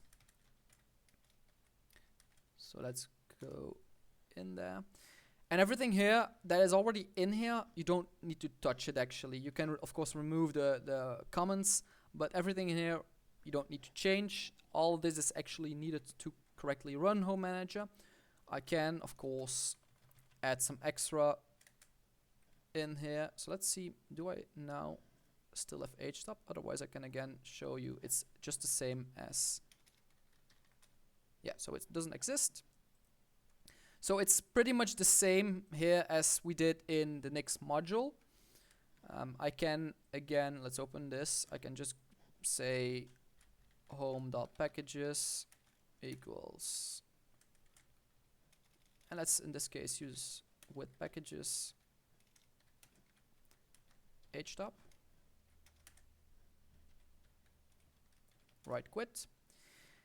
And to then build this, it's a bit different. So if we want to now apply this to the system from Home-Manager, since it's our it's a standalone version, what we need to do is not sudo nixos rebuild switch. We can't use that. We need to do something else. And since it's for a user environment, we don't need sudo, so we can already delete that. And in this case, it's also not it's also not NixOS rebuild, but it is Home-Manager. So that means what we're going to do here is we are going to start Home-Manager and switch to the new version that we have set. So in this case, the only thing that changed is that we want htop. So let's do that. There we go.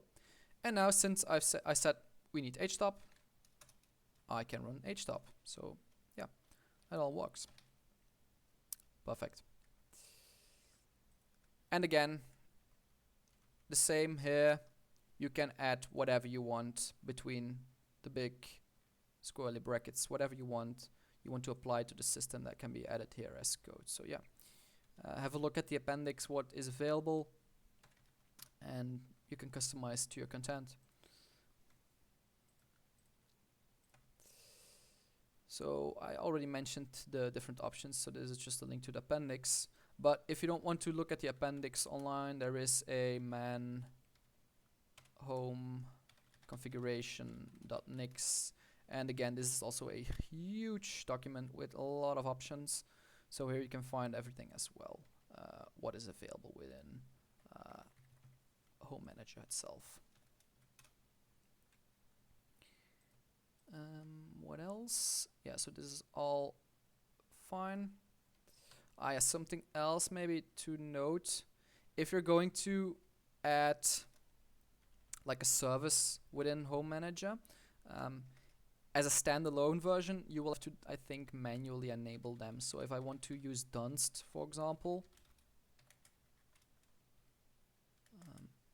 so if you add Home-Manager as a module in NixOS, it will automatically also start these services as a service system-wide. But since if we start a service as a user, we need to actually start it as on user level. So if I add, for example, Dunst here, and I say again Home-Manager switch, it will install Dunst, but it will prompt me here, okay, suggested command systemctl user start Dunst. So in this case, I'll have to manually enable these things. So that's something to keep in mind, and maybe also something negative about the standalone version in this case. As I mentioned before, I prefer the the version within NixOS as a module actually. And of course, Home-Manager switch to just rebuild. Perfect. Ah yes, something else maybe very useful to know. What I like Home-Manager for is the ease of setting up your dot files. So that's something very useful in my opinion. So if you have existing dot files, let's say you are using now Ubuntu or Arch or whatever, and you already have spent a lot of time customizing your setup, your desktop environment, your window manager, whatever it is, your key bindings, we can always use them. A lot of people are scared that they will have to again set these things up. And I understand why you would be scared, because it takes a lot of time to set everything up if you're using it for multiple years now already. So what I do in this case for the dot files, let's say you have an existing dot file from, in my example, Alacrity. Let's say you have customized Alacrity, you have a file, alacrity.yaml file that you want to use, but you don't want to do it manually, you want it in your Nix configuration. Well, you can do that. So how do we do it in Home-Manager? So this can be done in the standalone version, and also, so all these things can be done in the standalone version and in a Nix module. So keep that in mind. But since I know I have the standalone, I'm going to do it in here. What you can do is say, let's just move this out of the way, because this is actually just something here. I'm not going to do this. The ++. So I can say, okay, home.file equals, and then the location where I want to save a specific file. So this Home-Manager will in this case create a file within .config, alacrity.yaml. And what does it need to say? Well, we use these double single quotes. That's used for multi-lines as comments, actually, as well as the input here. And in this case, this is what needs to be put in the document itself. So if I go to my own config here,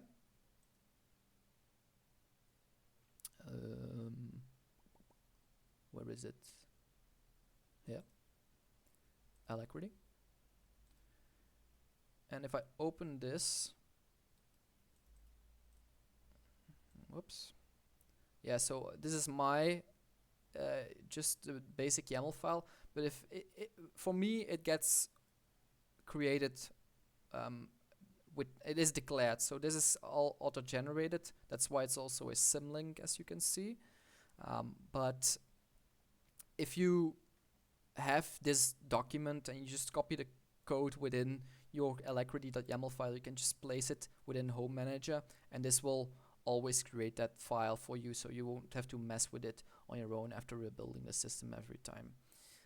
The only thing that is a negative point in my opinion, if you're going to use it like this and not declare these things, if there's an option of course, is that if, for example, let's say Alacrity gets a big update and the way they set up their YAML file is different, or they use another way of configuring, this will of course break Alacrity. And if we do it declaratively and Home-Manager and NixOS know these changes are happening, they will of course change these options so it will build a correct version of the document. So that's something future-proof that is not available with this, of course. But the chances are that these things updating that massively, these chances of course slim. Another way of storing or actually copying or symlinking these things and saving it actually in your Home-Manager file is these two options. So again, let me open my file manager here. So I use Doom Emacs, and Doom Emacs uses a directory called .doom.d where everything is set up for my Emacs. Now, what I do in my setup, so let's go to my setup here. I have a module for my editors, the Emacs, and I have copied over my .doom.d directory here, so I have a copy of it, and it's always within my files. that I have available, and it knows, okay, I need to build a directory called .doom.d, and where can I find this directory? So what do I need to copy? In this case, I'm not going to say a specific text string, but I will say source.doom.d. So it will take that file and it will copy it over to the correct location, and in this case it's just in my home directory under .doom.d. Since it is a directory, I need to use the option recursive because I want to, of course, link all the files within the directory as well. And another option that I use, but probably most of you won't, is the onChange option. So this means that it will also evaluate any changes within this directory, so within my doom.d directory. And if it sees any changes, it will run a script that I have made, and that's also in the same location. And this will then update my doom Emacs actually. But if this is more advanced, if it's just a simple document, a simple dot file for .config, this is not really needed. You can just use something like this. So if you just store the file somewhere, you know it always is present, or you can say, okay, at .config polybar, so this is for me a script I use, copy that script. And where can I find it? Well, source in the same location as this file, and then it is called mic.sh. And since polybar needs the script to be executable, I also add it as well. So that's how you can easily, if you have a location where all your dot files are, you can save them there, and then you can say, okay, in this location on my computer, I want the file that is here. So this file needs to be copied over to here. And that's how you can easily then set up your config files actually in the system. Personally, if there's an option to declare it, I would recommend that you just declare it. So this is an example for BSP Window Manager. I enable, of course, BSP Window Manager, and then there are specific rules. And these rules, they tell like my computer, okay, where do I need to open these things, or what is the state of these windows within my system. And this will be then converted to a dot file inside my .config. So if there are any, have a look at, of course, the appendix, if there are any options. Okay, let's make it a bit smaller. Whoops. There. That's pretty much everything for Home-Manager in this case. It just gives more options that are not available within NixOS and their options actually. Now let's move everything over to a flake. Now why would you want to use a flake in this case? So let's first unlock here. Right quit.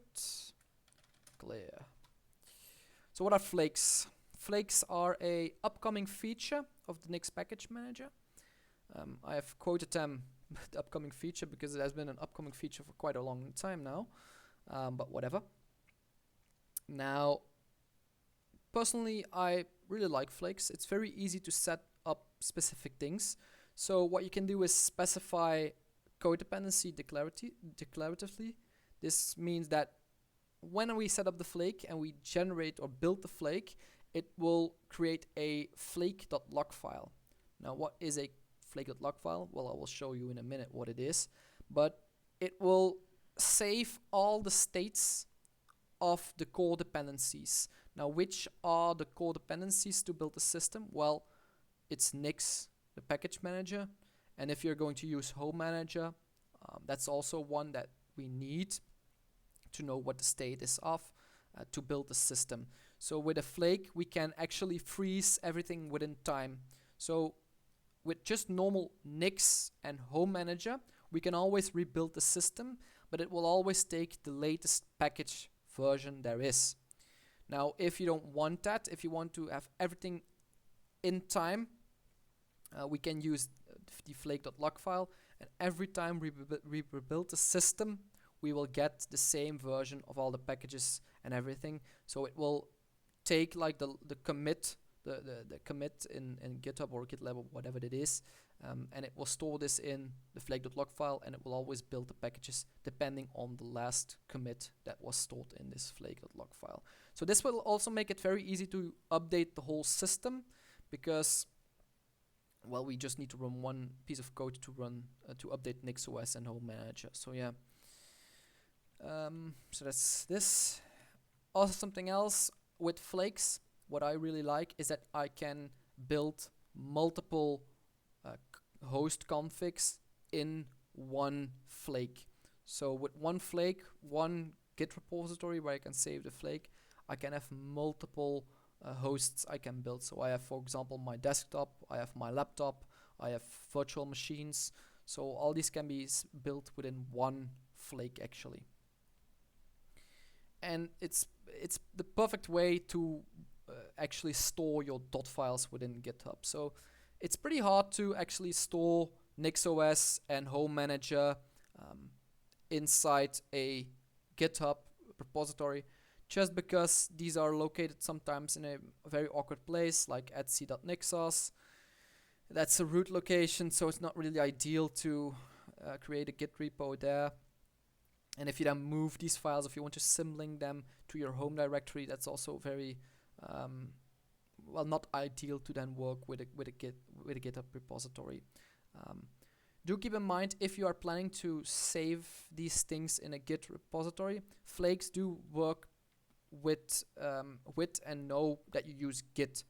So if you add a new file to your repository on your desktop, you will have to use like git add and add actually the document to the repository, well, before actually merging it. But otherwise your Flake won't correctly build. So this will need to run. If you're not planning on using GitHub, you don't really need to listen to what I'm saying now. But if you do, keep that in mind. Every time you add a new file to your Flake, do the git add and then whatever document or all the documents. So let's get started. There is a wiki for Flakes. I'm not going to show it, but there's a lot of information here. You can find a link in the description in this case. I will just set it up for now. So the first thing we want to do is, let's get out of here. And let's edit our configuration.nix file. So sudo vim etc nixos configuration.nix. Let's go to the bottom, just to make it easier for myself. And one thing we need to do is to say, okay, nix. Normally you don't really need this, especially if you're going to build from a flake. But just for now, for the initial setup of the flake, we do need to add this actually to our configuration.nix file. So nix equals package is package.nix flakes.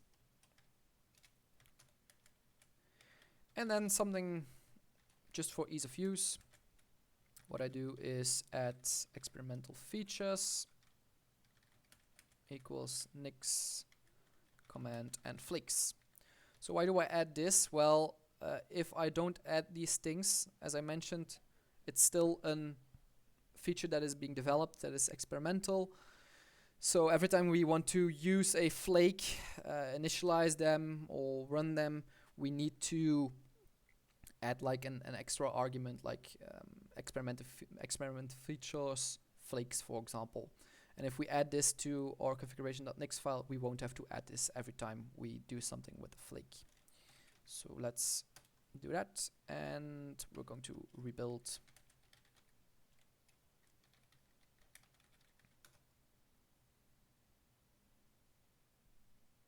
I made a typo.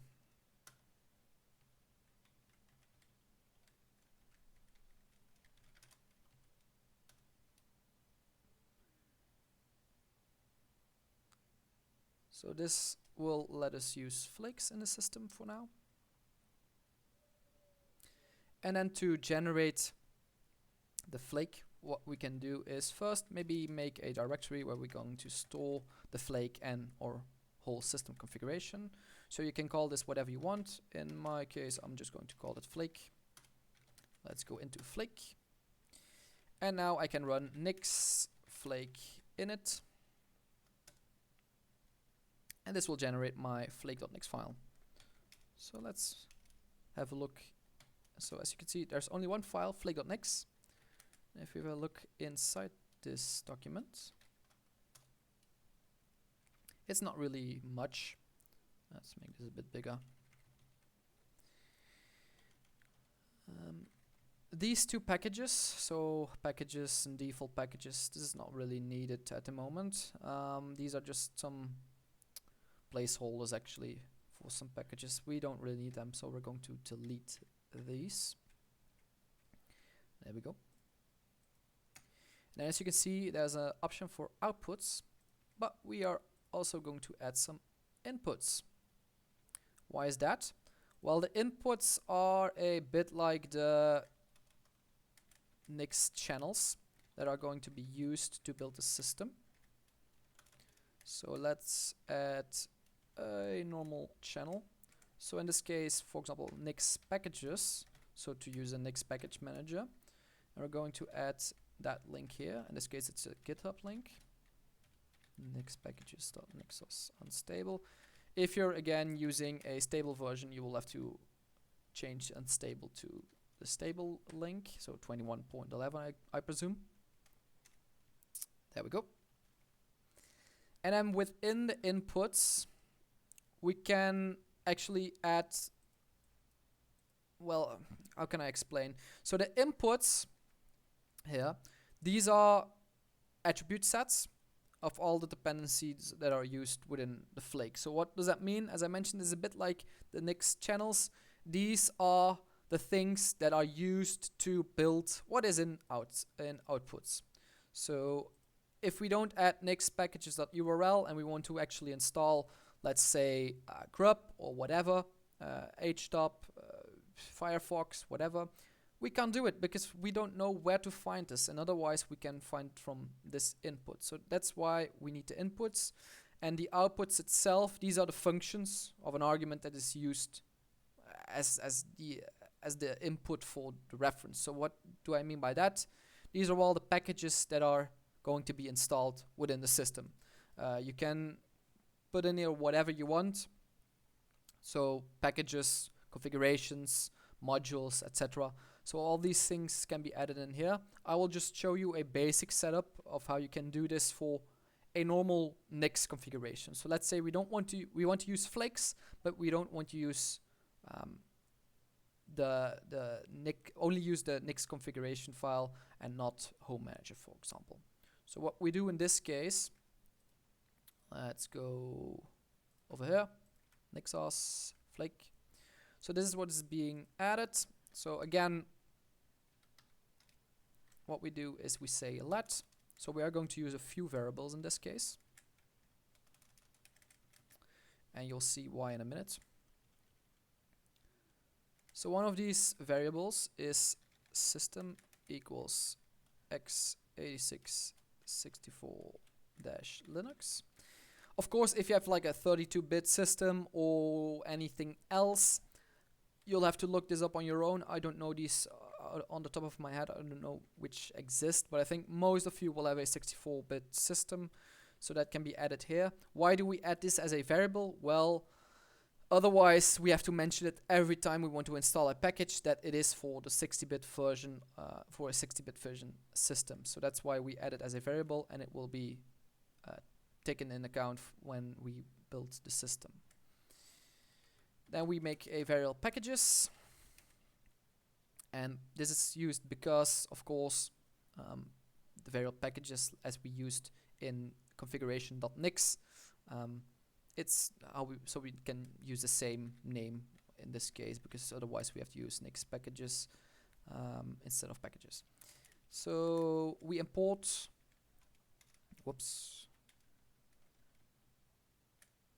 in this case Nix packages, and where can we find Nix packages? Well, that's this input. So yeah, we inherit the system, which we set up here, so 64-bit. And just to make life a bit easier for us, if you don't mind using proprietary software, allow free equals true, or any software that has options to purchase something. Then also lib equals nix packages.lib. Okay, that's a basic setup that you can use to make everything a bit easier for yourself. So then, what are we going to use these variables for? Well, for a NixOS configuration, of course. There we go.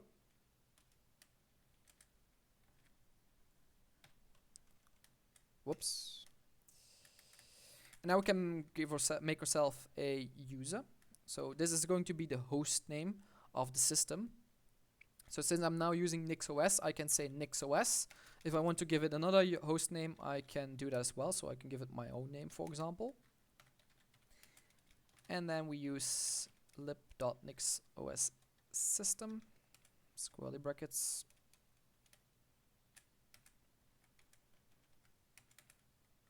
We inherit the system again.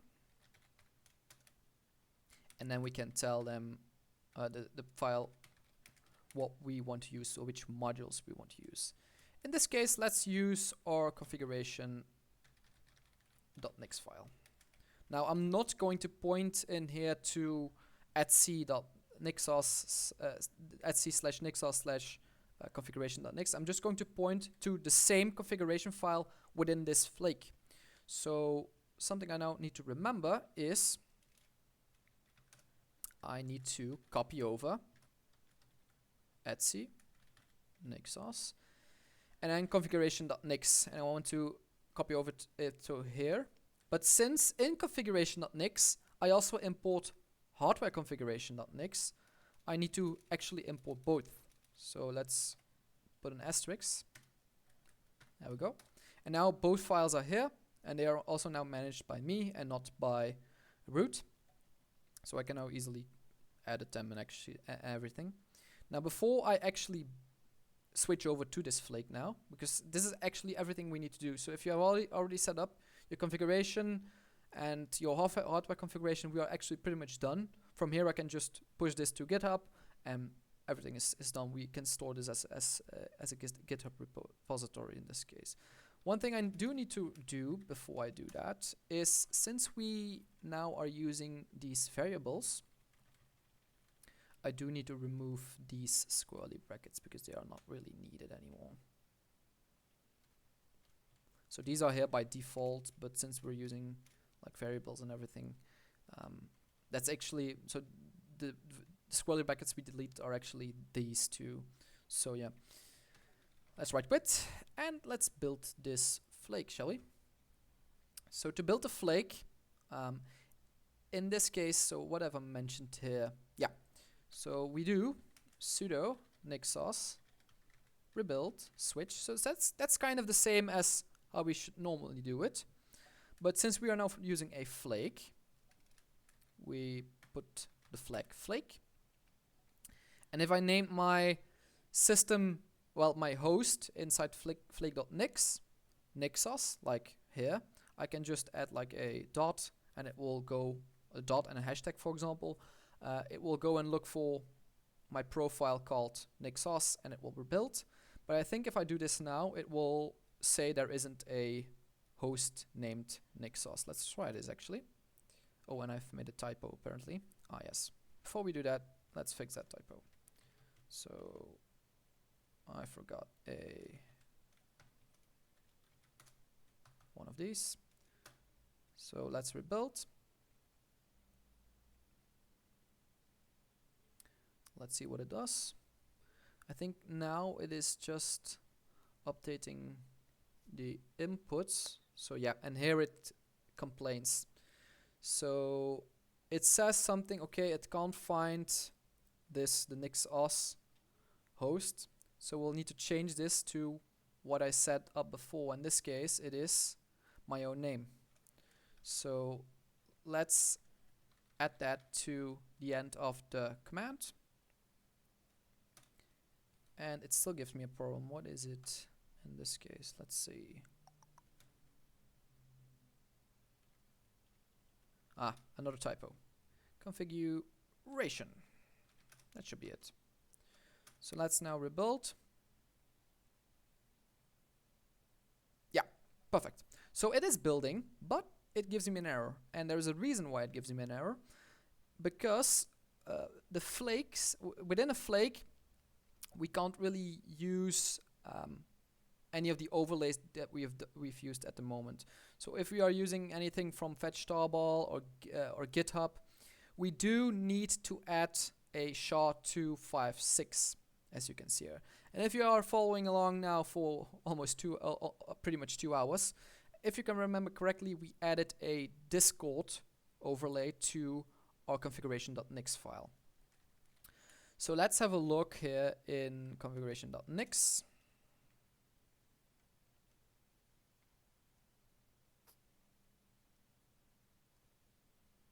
Here we go. So we added a URL, but it will state that it's impure. And the reason is because it doesn't have a SHA. So in this case, what we need to do to actually be able to build, I can just uncomment this and delete and get rid of it. But I want to build it now, let's say with this option. What we will have to do, let's go back here to NixOS, my overlays. Here we go. So as you can see, I need to add a SHA. And this SHA is 52 zeros. So I will have to add these 52 zeros at the moment. And why do I add the 52 zeros? Well, that's because if I don't know what the SHA is. So I just add 52 characters. You can do whatever, you can write whatever you want, but I just write 52 of these. And afterwards it will spit out the correct SHA, and I can change it afterwards and it will work fine. So let's do this quickly.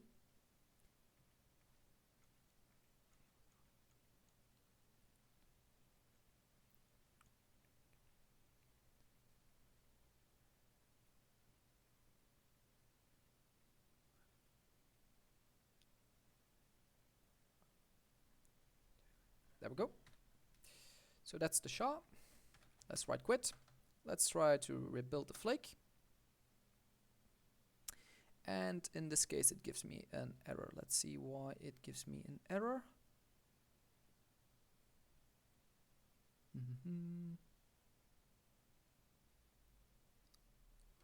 Yeah, I think it is just because I don't need this anymore. So let's delete this. Actually not sure. I think it's just not needed anymore now. So let's uncomment this quickly.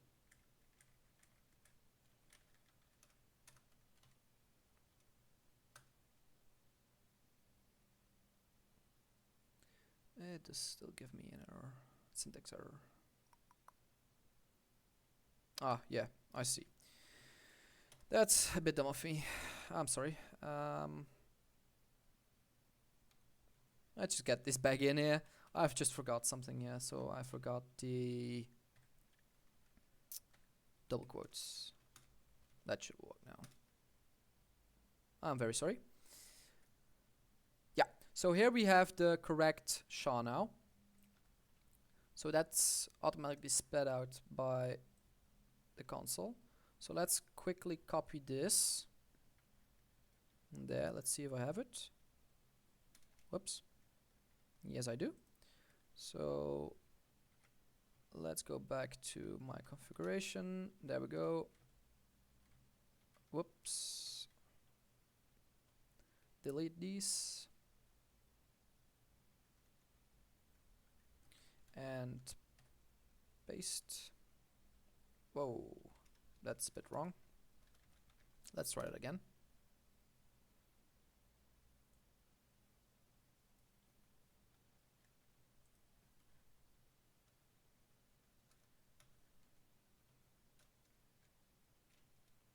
Why is that not working?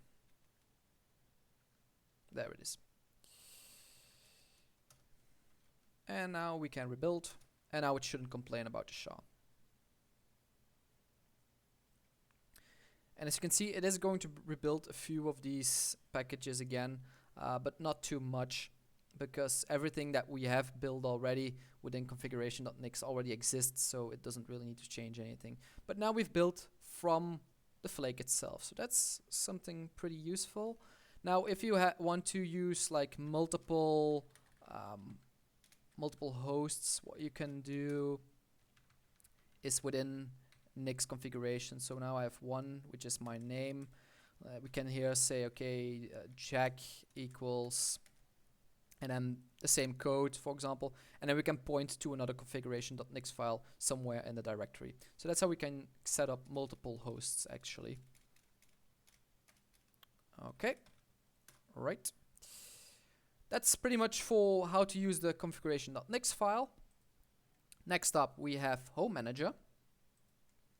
Now for Home-Manager, we can do two different things.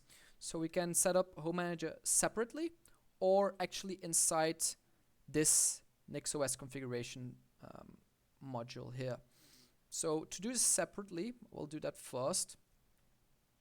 What we need to do is on the inputs, so let's make this a bit smaller now because I feel like this is not really readable anymore. Yes, there. So under inputs, we are going to add Home-Manager as a channel. So in this case, we do need to add this again because we're not using the same channels as we did before, actually. So all these channels that we added beforehand, you don't really have to add them if you're automatically going to build from a flake. So that's not really needed. So we add them here. So Home-Manager equals, and for Home-Manager, I'm going to actually use squarely brackets because I'm going to add something more than just a URL. So the URL is GitHub Nix community Home-Manager. And also something I'm going to state is that the inputs.nix packages .follows equals nix packages. So what does this tell Home-Manager? Well, if I'm not mistaken, Home-Manager has its own packages that can be used, but if we tell Home-Manager to use nix packages, it will actually build and set everything up with the packages that are within the Nix package manager. So that's maybe a bit more useful because I believe the Nix package manager gets updated more frequently to a newer version. So yeah, that's why we add this here. Now to add this module, well, you can call this module whatever you want. So personally, I do hm-config, but you can name it whatever you want. And this is of course in the outputs. Here we are going to set up our Home-Manager. Now before we do that, before we set it up here, something we do need to remember is that we need to import it for our output. So we have it in inputs, but we still need to actually import it. So for Nix packages, this is automatically done because it's over here. So it is evaluating using Nix packages. But we also need to evaluate the code using Home-Manager. So that's what we get over here. So it now will use from the outputs Home-Manager, from the inputs, and we use this URL and we'll follow these packages. Okay, let's set this up quickly. So we'll give it a name. So in this case, my user, of course. You can, of course, again, give this whatever name you want. It doesn't really matter. It's just a host name. And we say home-manager.lib.home-manager configuration. Some more squarely brackets. Let's close these already. We're again going to inherit the system.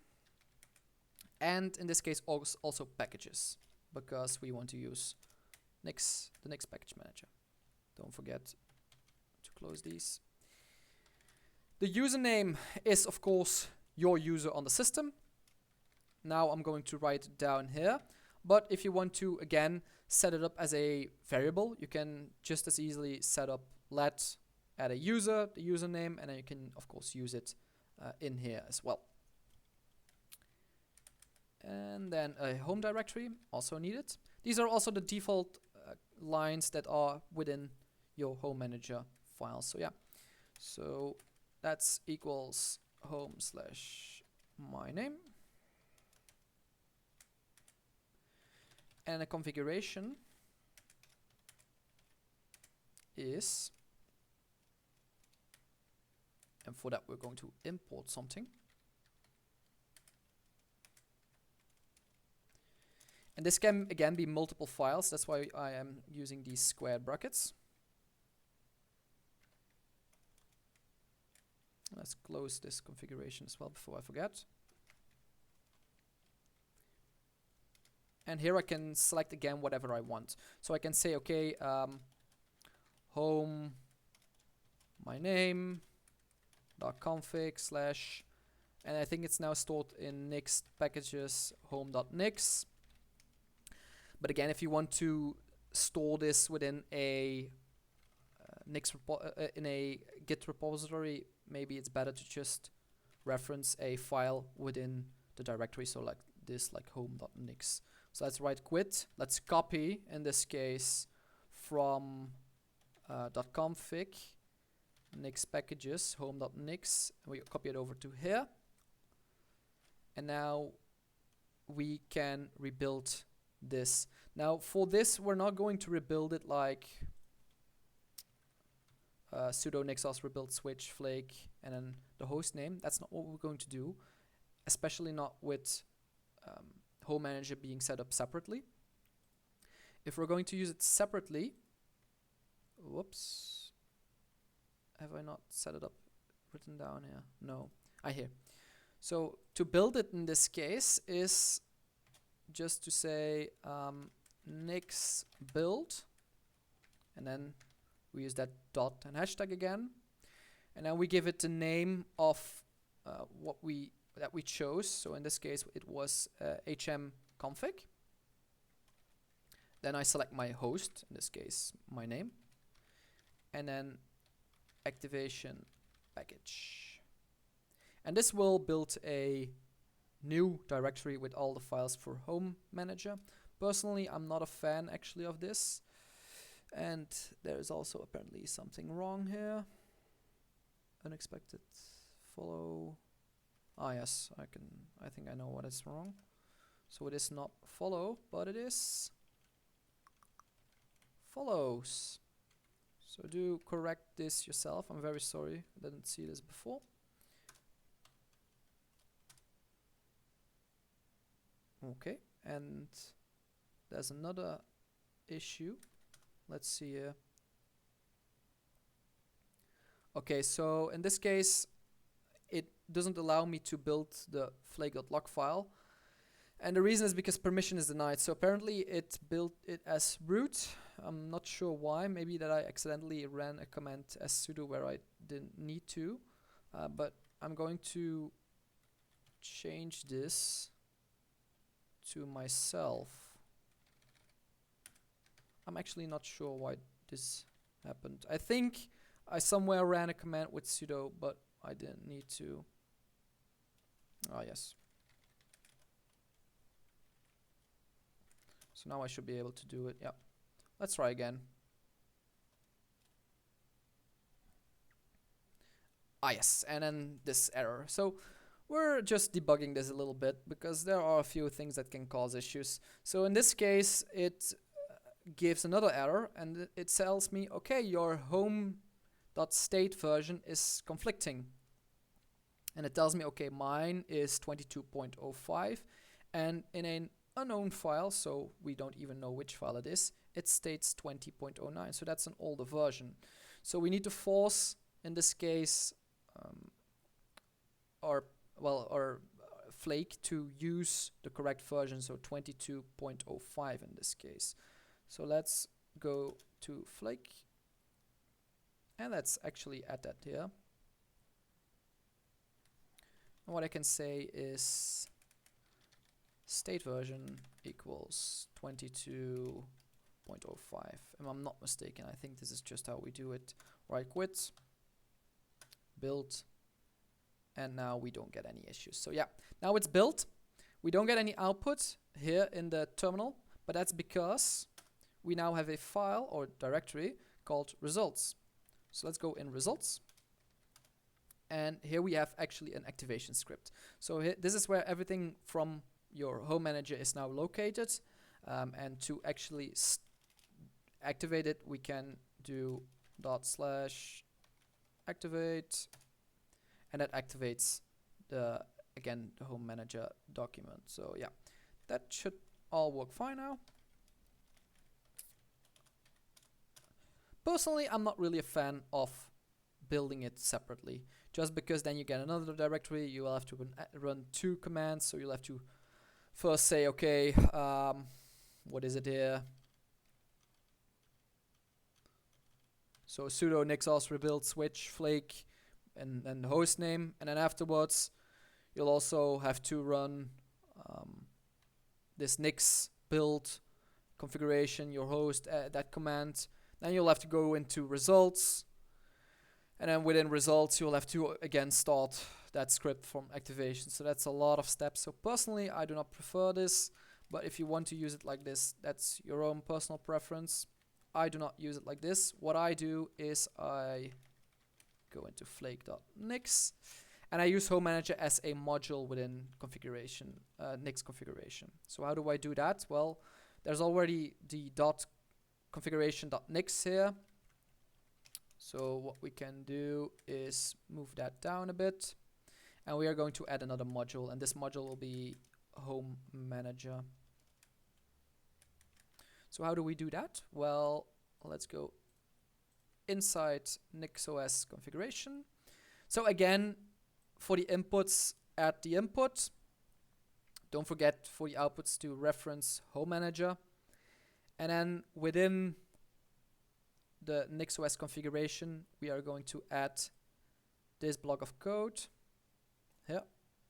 So let's do that. So Home Manager .nixos modules.home-manager. Let's add this before I forget. And then home manager.use global packages. So this tells again that it needs to use these global packages. It's not the packages from Home Manager. And I can say home manager.use user packages. Of course. Why would you not? And then lastly, home manager.users, and then I can give my user that is used for Home Manager. So my user is in this case my name, and this should be the user that you actually have in your configuration.nix file, of course. And then we can import this document. So what I can say now is, okay, import my home.nix file, and this is my preferred way because, well, now I can just say, well, I'll just type it again. Say sudo nixos rebuild switch flake.hashtag and then my name. There we go. And it does give me a error, and that is because I again forgot an S. So it's not import but imports. But since it's already giving this error, this means that Home Manager is detecting it will work. Yeah, so it's building now here as well. Perfect. So that's how you do it as a module, and this will, with one command, update the system and update Home Manager as well and rebuild everything. So that's the best way in my opinion. Great. Next up, updating. Ah yes, maybe something I forgot because I thought of it a minute ago. So we had a problem just a minute ago with the flake.log file being root. And I do think I know what the issue was in this case. I think I ran like what is it here? There is a command to actually generate your flake.log file. I'm not sure if I put it in here. No, but there is a command to actually generate your log file, and that's something that you don't really need to run root for, and that's why I actually got the root version, because if you just rebuild, it will automatically generate a flake.log file, and if you run that as root, it will of course give it the root ownership. But yeah, that aside, let's go further. If you want to update your flake, so I've shown you how to update like your configuration files, home-manager and everything, but if you want to update your whole system with a flake, it's much easier, because if you work with NixOS and with home-manager separately and you need to update them both, you again need to run two commands if you want to update your flake. So in this case, if you use home-manager and just a normal configuration.nix file in home-manager and in a flake, you can just say, okay, nix flake update, and this will update the whole flake. So it will look here for some updates. This could take a while, but I don't think so, because we already checked for updates before. Yeah, so it doesn't really do anything in this case. But this is how you can update your flake. It will update the channels, everything within inputs pretty much, and it will then update here. Let's go and have a look in flake.log. So this is what is getting updated in this case. So your root, so for home-manager, nix packages, what else, home-manager. So yeah, these are the core dependencies that I mentioned before. So these are updated to the latest version. So what is that? Well, it's the location, the commit, revision. So all these things get updated. And if you don't update this, as I said before, and you build the system, it will build the system depending on the last commit ID here that is stated. So that's how you always will get the same version actually. Now, after you've updated it, you can rebuild the system. So now with this new updated flake.log file, you can say, okay, sudo rebuild, sudo NixOS rebuild switch flake and my host. And of course there aren't any updates, so it doesn't do anything actually. Now, once you're done with your flake and you've set it up within GitHub, you don't really have to do any of these steps anymore when you get a new, install it on a new version with the live CD. So that's pretty useful. So let's say we create a new virtual machine, or we start on a new computer. We can just boot into the ISO. We can then go to the terminal, sudo su to get root. In this case, you can always work with Nix environment, so we can then install git, and afterwards just git clone the URL to your repository, and then save it to a specific location inside MNT, of course. Personally, I do it always in mnt/etc/nixos, where normally the configuration file should be. And again, just like rebuilding, you can also say NixOS install and then the flake and your host name. So that's pretty neat in my opinion. So from the live CD, you can always then install with a flake, so you don't have to add anything special again or build it after you've set up a basic configuration file. So that's something pretty useful in my opinion. Something to note, and that's a personal bug. I'm not sure if anyone else is experiencing this, but on my main desktop, for example, if you build your system using your flake, and you have also generated the default configuration.nix file, do not forget to delete it after you're done with building or installing your system. Because I've noticed that if you leave your computer on for a while, it will randomly rebuild the defaults .nix configuration.nix file. So that's really weird. So I always delete that. And after you've rebuilt and you're in your system with the Flake then installed, you can always just move that file to your desired location. So if that's in .config, for example, or just your home directory, don't forget to, of course, then change the ownership. Or you can just, again, clone the repository again. That's a personal choice, of course. So yeah, that's pretty much it for Flakes. It's pretty much everything you need to know to set up and get started with your own personal setup, actually. Maybe something I can show you now is my personal config. I'll just skim over it a bit. Let's make this a bit larger. Not sure why it's so small. So mine is, for example, located on the setup. And well, this is my git document. Config isn't really needed. So I've set it up with 2 directories and then my flake.nix and my flake.log file.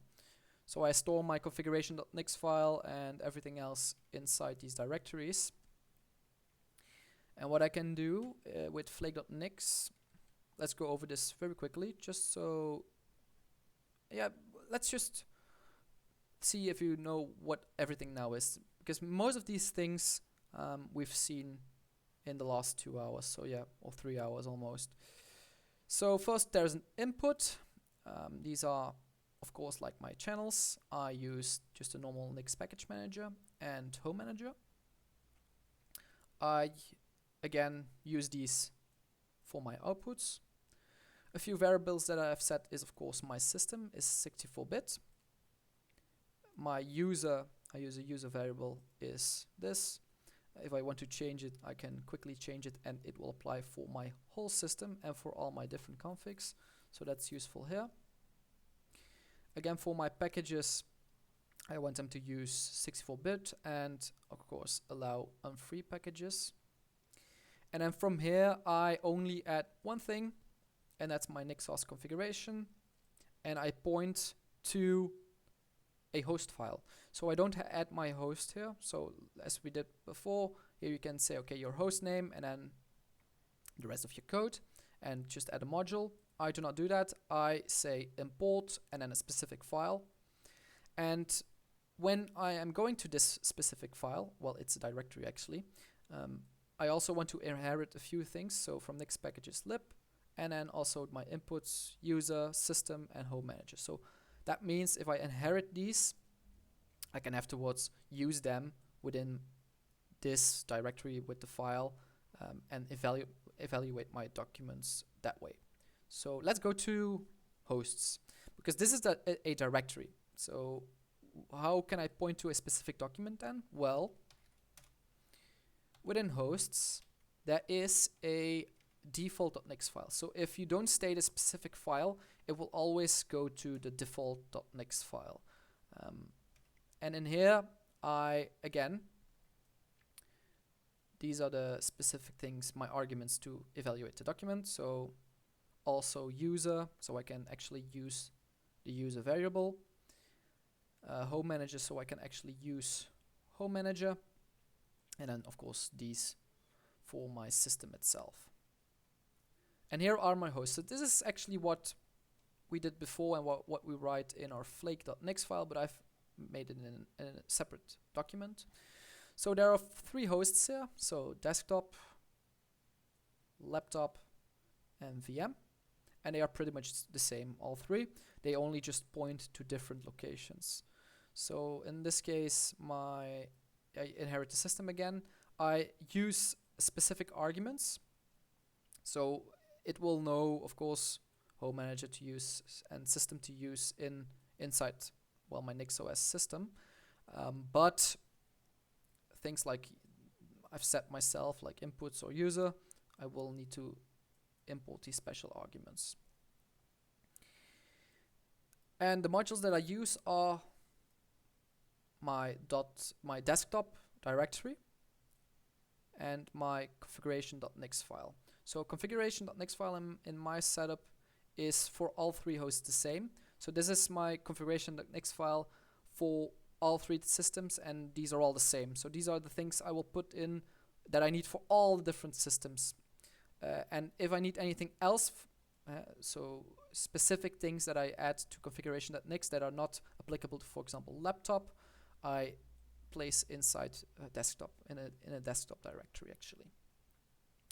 I don't really use like NixOS Home-Manager separately. I use it as a NixOS module. So as you can see here, this is my module. We've seen this before. And since I also want to use my user variable, I added this line. So we haven't seen this line yet, but this means I can inherit like the user variable again throughout my system. And for Home-Manager, I import a few files. So I import the general home.nix file. So again, the file that is shared between all hosts. And then my specific home.nix file that is just specific to my desktop. So I won't go into the laptop and the VM, but I'll just go deeper into the desktop actually, so you know what it all is. So let's go to desktop in this case, and then configuration.nix first. So configuration.nix is in the same location. This is the file that is shared between all my different hosts. And these are like things that, of course, you need in every setup. So the time zone, so my internationalization, so time zone, my locale, extra locale settings, the console, what keyboard layout I need, if I need lib input or not. Also, I enable flatback here. Fonts, of course, for the system. So have a look at these. If you're not sure how to set these things up, just pause the video here and you can copy them over if you want to, because there's not really a lot to explain here. It's just the fonts, specific fonts that exist within NixOS, and then I also use node fonts to override a specific font. So this font has specific icons. My user. This is maybe pretty useful. So security. I really don't like to use sudo, so I disable the sudo password, so I don't really need to use it as a normal user. Allow on free packages. Then here, for Nix itself, I enable optimize store. We've seen this before. My garbage collection also. And then here again, for the Nix Flakes, what I do is I keep all these things. These are some settings for Nix Flakes itself on the system. Maybe something useful that I haven't touched on, but yeah, these are things that pretty much everyone uses in the system. So system environment variables. My terminal is Alacrity. Edit is neovim. Visual also neovim. And it's maybe useful to use a variable in this case. So if you often change these, you can maybe change these to specific variables. And then some packages that I have on every system: git, kill all, USB utils, PCI utils. So yeah, that's the default things. And I also allow auto update. This might not be too useful for a Flake, and maybe is a bit against the ethos of a Flake. But yeah, so this update will update my channels.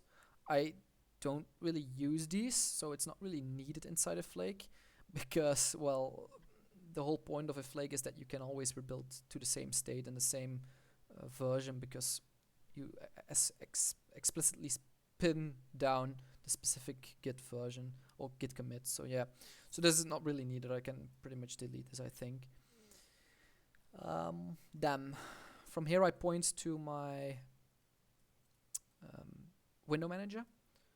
I'll go to there in a minute, but before I go there, I want to show my home.nix file. So this is again the general home.nix file for all the different hosts I have.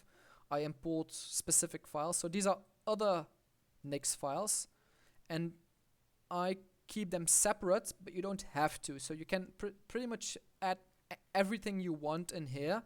But since I like to keep my code separate, I create separate files, and that means I will have to import them as well. There's nothing special to these. The only thing you then need to do is, again, like modules, create a directory, make a file with .nix, and then of course don't forget if you need any arguments to evaluate the document to add them at the top. But pretty much otherwise you just need these squirrely brackets and then put the extra code in there and it should work fine. I'll show an example of this in a minute actually. So in here, of course, my username, home directory, specific packages I want for all my hosts, and yeah, that's pretty much all the same. If you want to change your GTK theme, that's something you can do as well. Change your mouse, all these settings. All these settings can also be found just within the appendix for Home-Manager and of course the website on NixOS. And one thing I do here as well is this. So this is, as I mentioned, for not only dot files but also just general files like my wallpaper.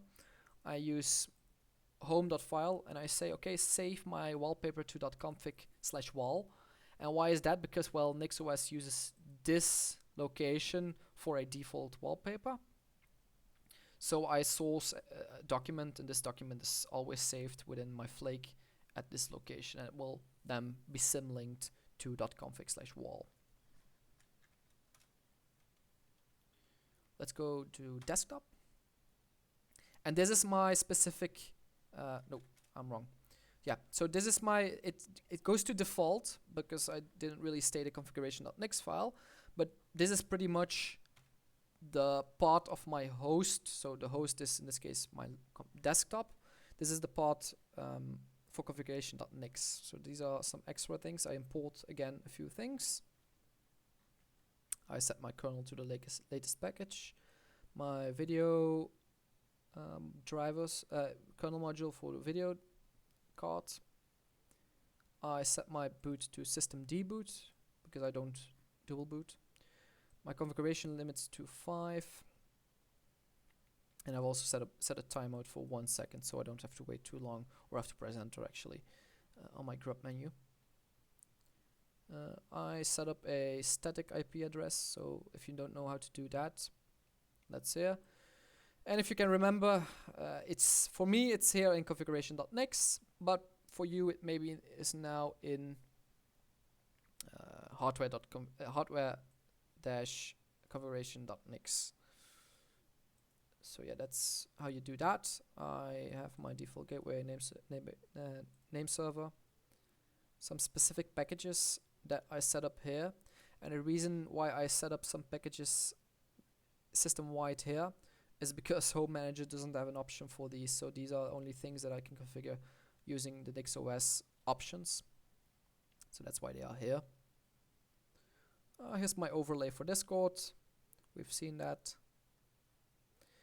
Something else maybe useful for your configuration is Sane. So Sane is used for scanning. Maybe something useful you can do is have a look at the wiki. So let's just quickly go here. So if you search for nixos.wiki and then wiki main page, you can, for example, search for scanning. And there is a wiki page for scanners, and here it will explain, okay, what do you need for scanning. So it tells you, okay, you need to add hardware sane enable. It tells me I need to add these two extra to my user, so these groups. And then there's a lot more information for the specific printers you have. So in this case, if you have an HP printer, you can add this package. Since I have a Canon printer, there aren't really any specific drivers, so I just use Sane AirScan. So this works for a lot of scanners, for a lot of printers actually. Bluetooth, Blueman, of course. For printing, just the same. There are some wiki pages. For me, the drivers for my printer are these, so don't forget to change these to yours. And then I also use Avai. Avai is used to just detect your printer and your scanner, and it will often even set it up automatically if there are the correct drivers. But yeah, if not, you just have to use GUPS. But yeah, Samba for file sharing locally. I share my home folder. This is how you can do that as well. Here you go. So just copy this if you want to have these things. Plex, yes, my video drivers. In this case, I also on the X server I had my video drivers. So in this case, AMD GPU. Of course, for NVIDIA, I think this will be just Nouveau or whatever. But have a look at the NixOS wiki again. It will probably be in there. For my display manager, I've set up a quick script. This is for my desktop. So if I have only one display connected, it will use this. If it uses two, it runs this command every time on boot. So yeah, that's pretty useful. And one thing to maybe know, if you are going to use like commands, in this case I'm using just sh, so a bash script. It will probably work if you just say xrender output and whatever, but this will sometimes not work actually, and then you will have to point to the correct location inside the Nix store. So as I mentioned, there isn't a real bin directory, so it's pretty hard to find xrender in this case. Luckily, you don't really need to know where it is located within the Nix store, and the Nix store, as I mentioned, is huge. So how to find it? Well, it is built in to this config file, so you can use these random variables, and in this case it will search for the package xorg.xrender within the Nix store, and this will be added to this command actually. So xrender will probably work, but in this case it will actually give the full address to bin.xrender in the Nix store. And then here, this is just so my screen doesn't automatically go to sleep, and then the default resolutions for X server. So yeah. And maybe one more thing I want to show you. Yes, before I do, let me quickly go over here. So imports.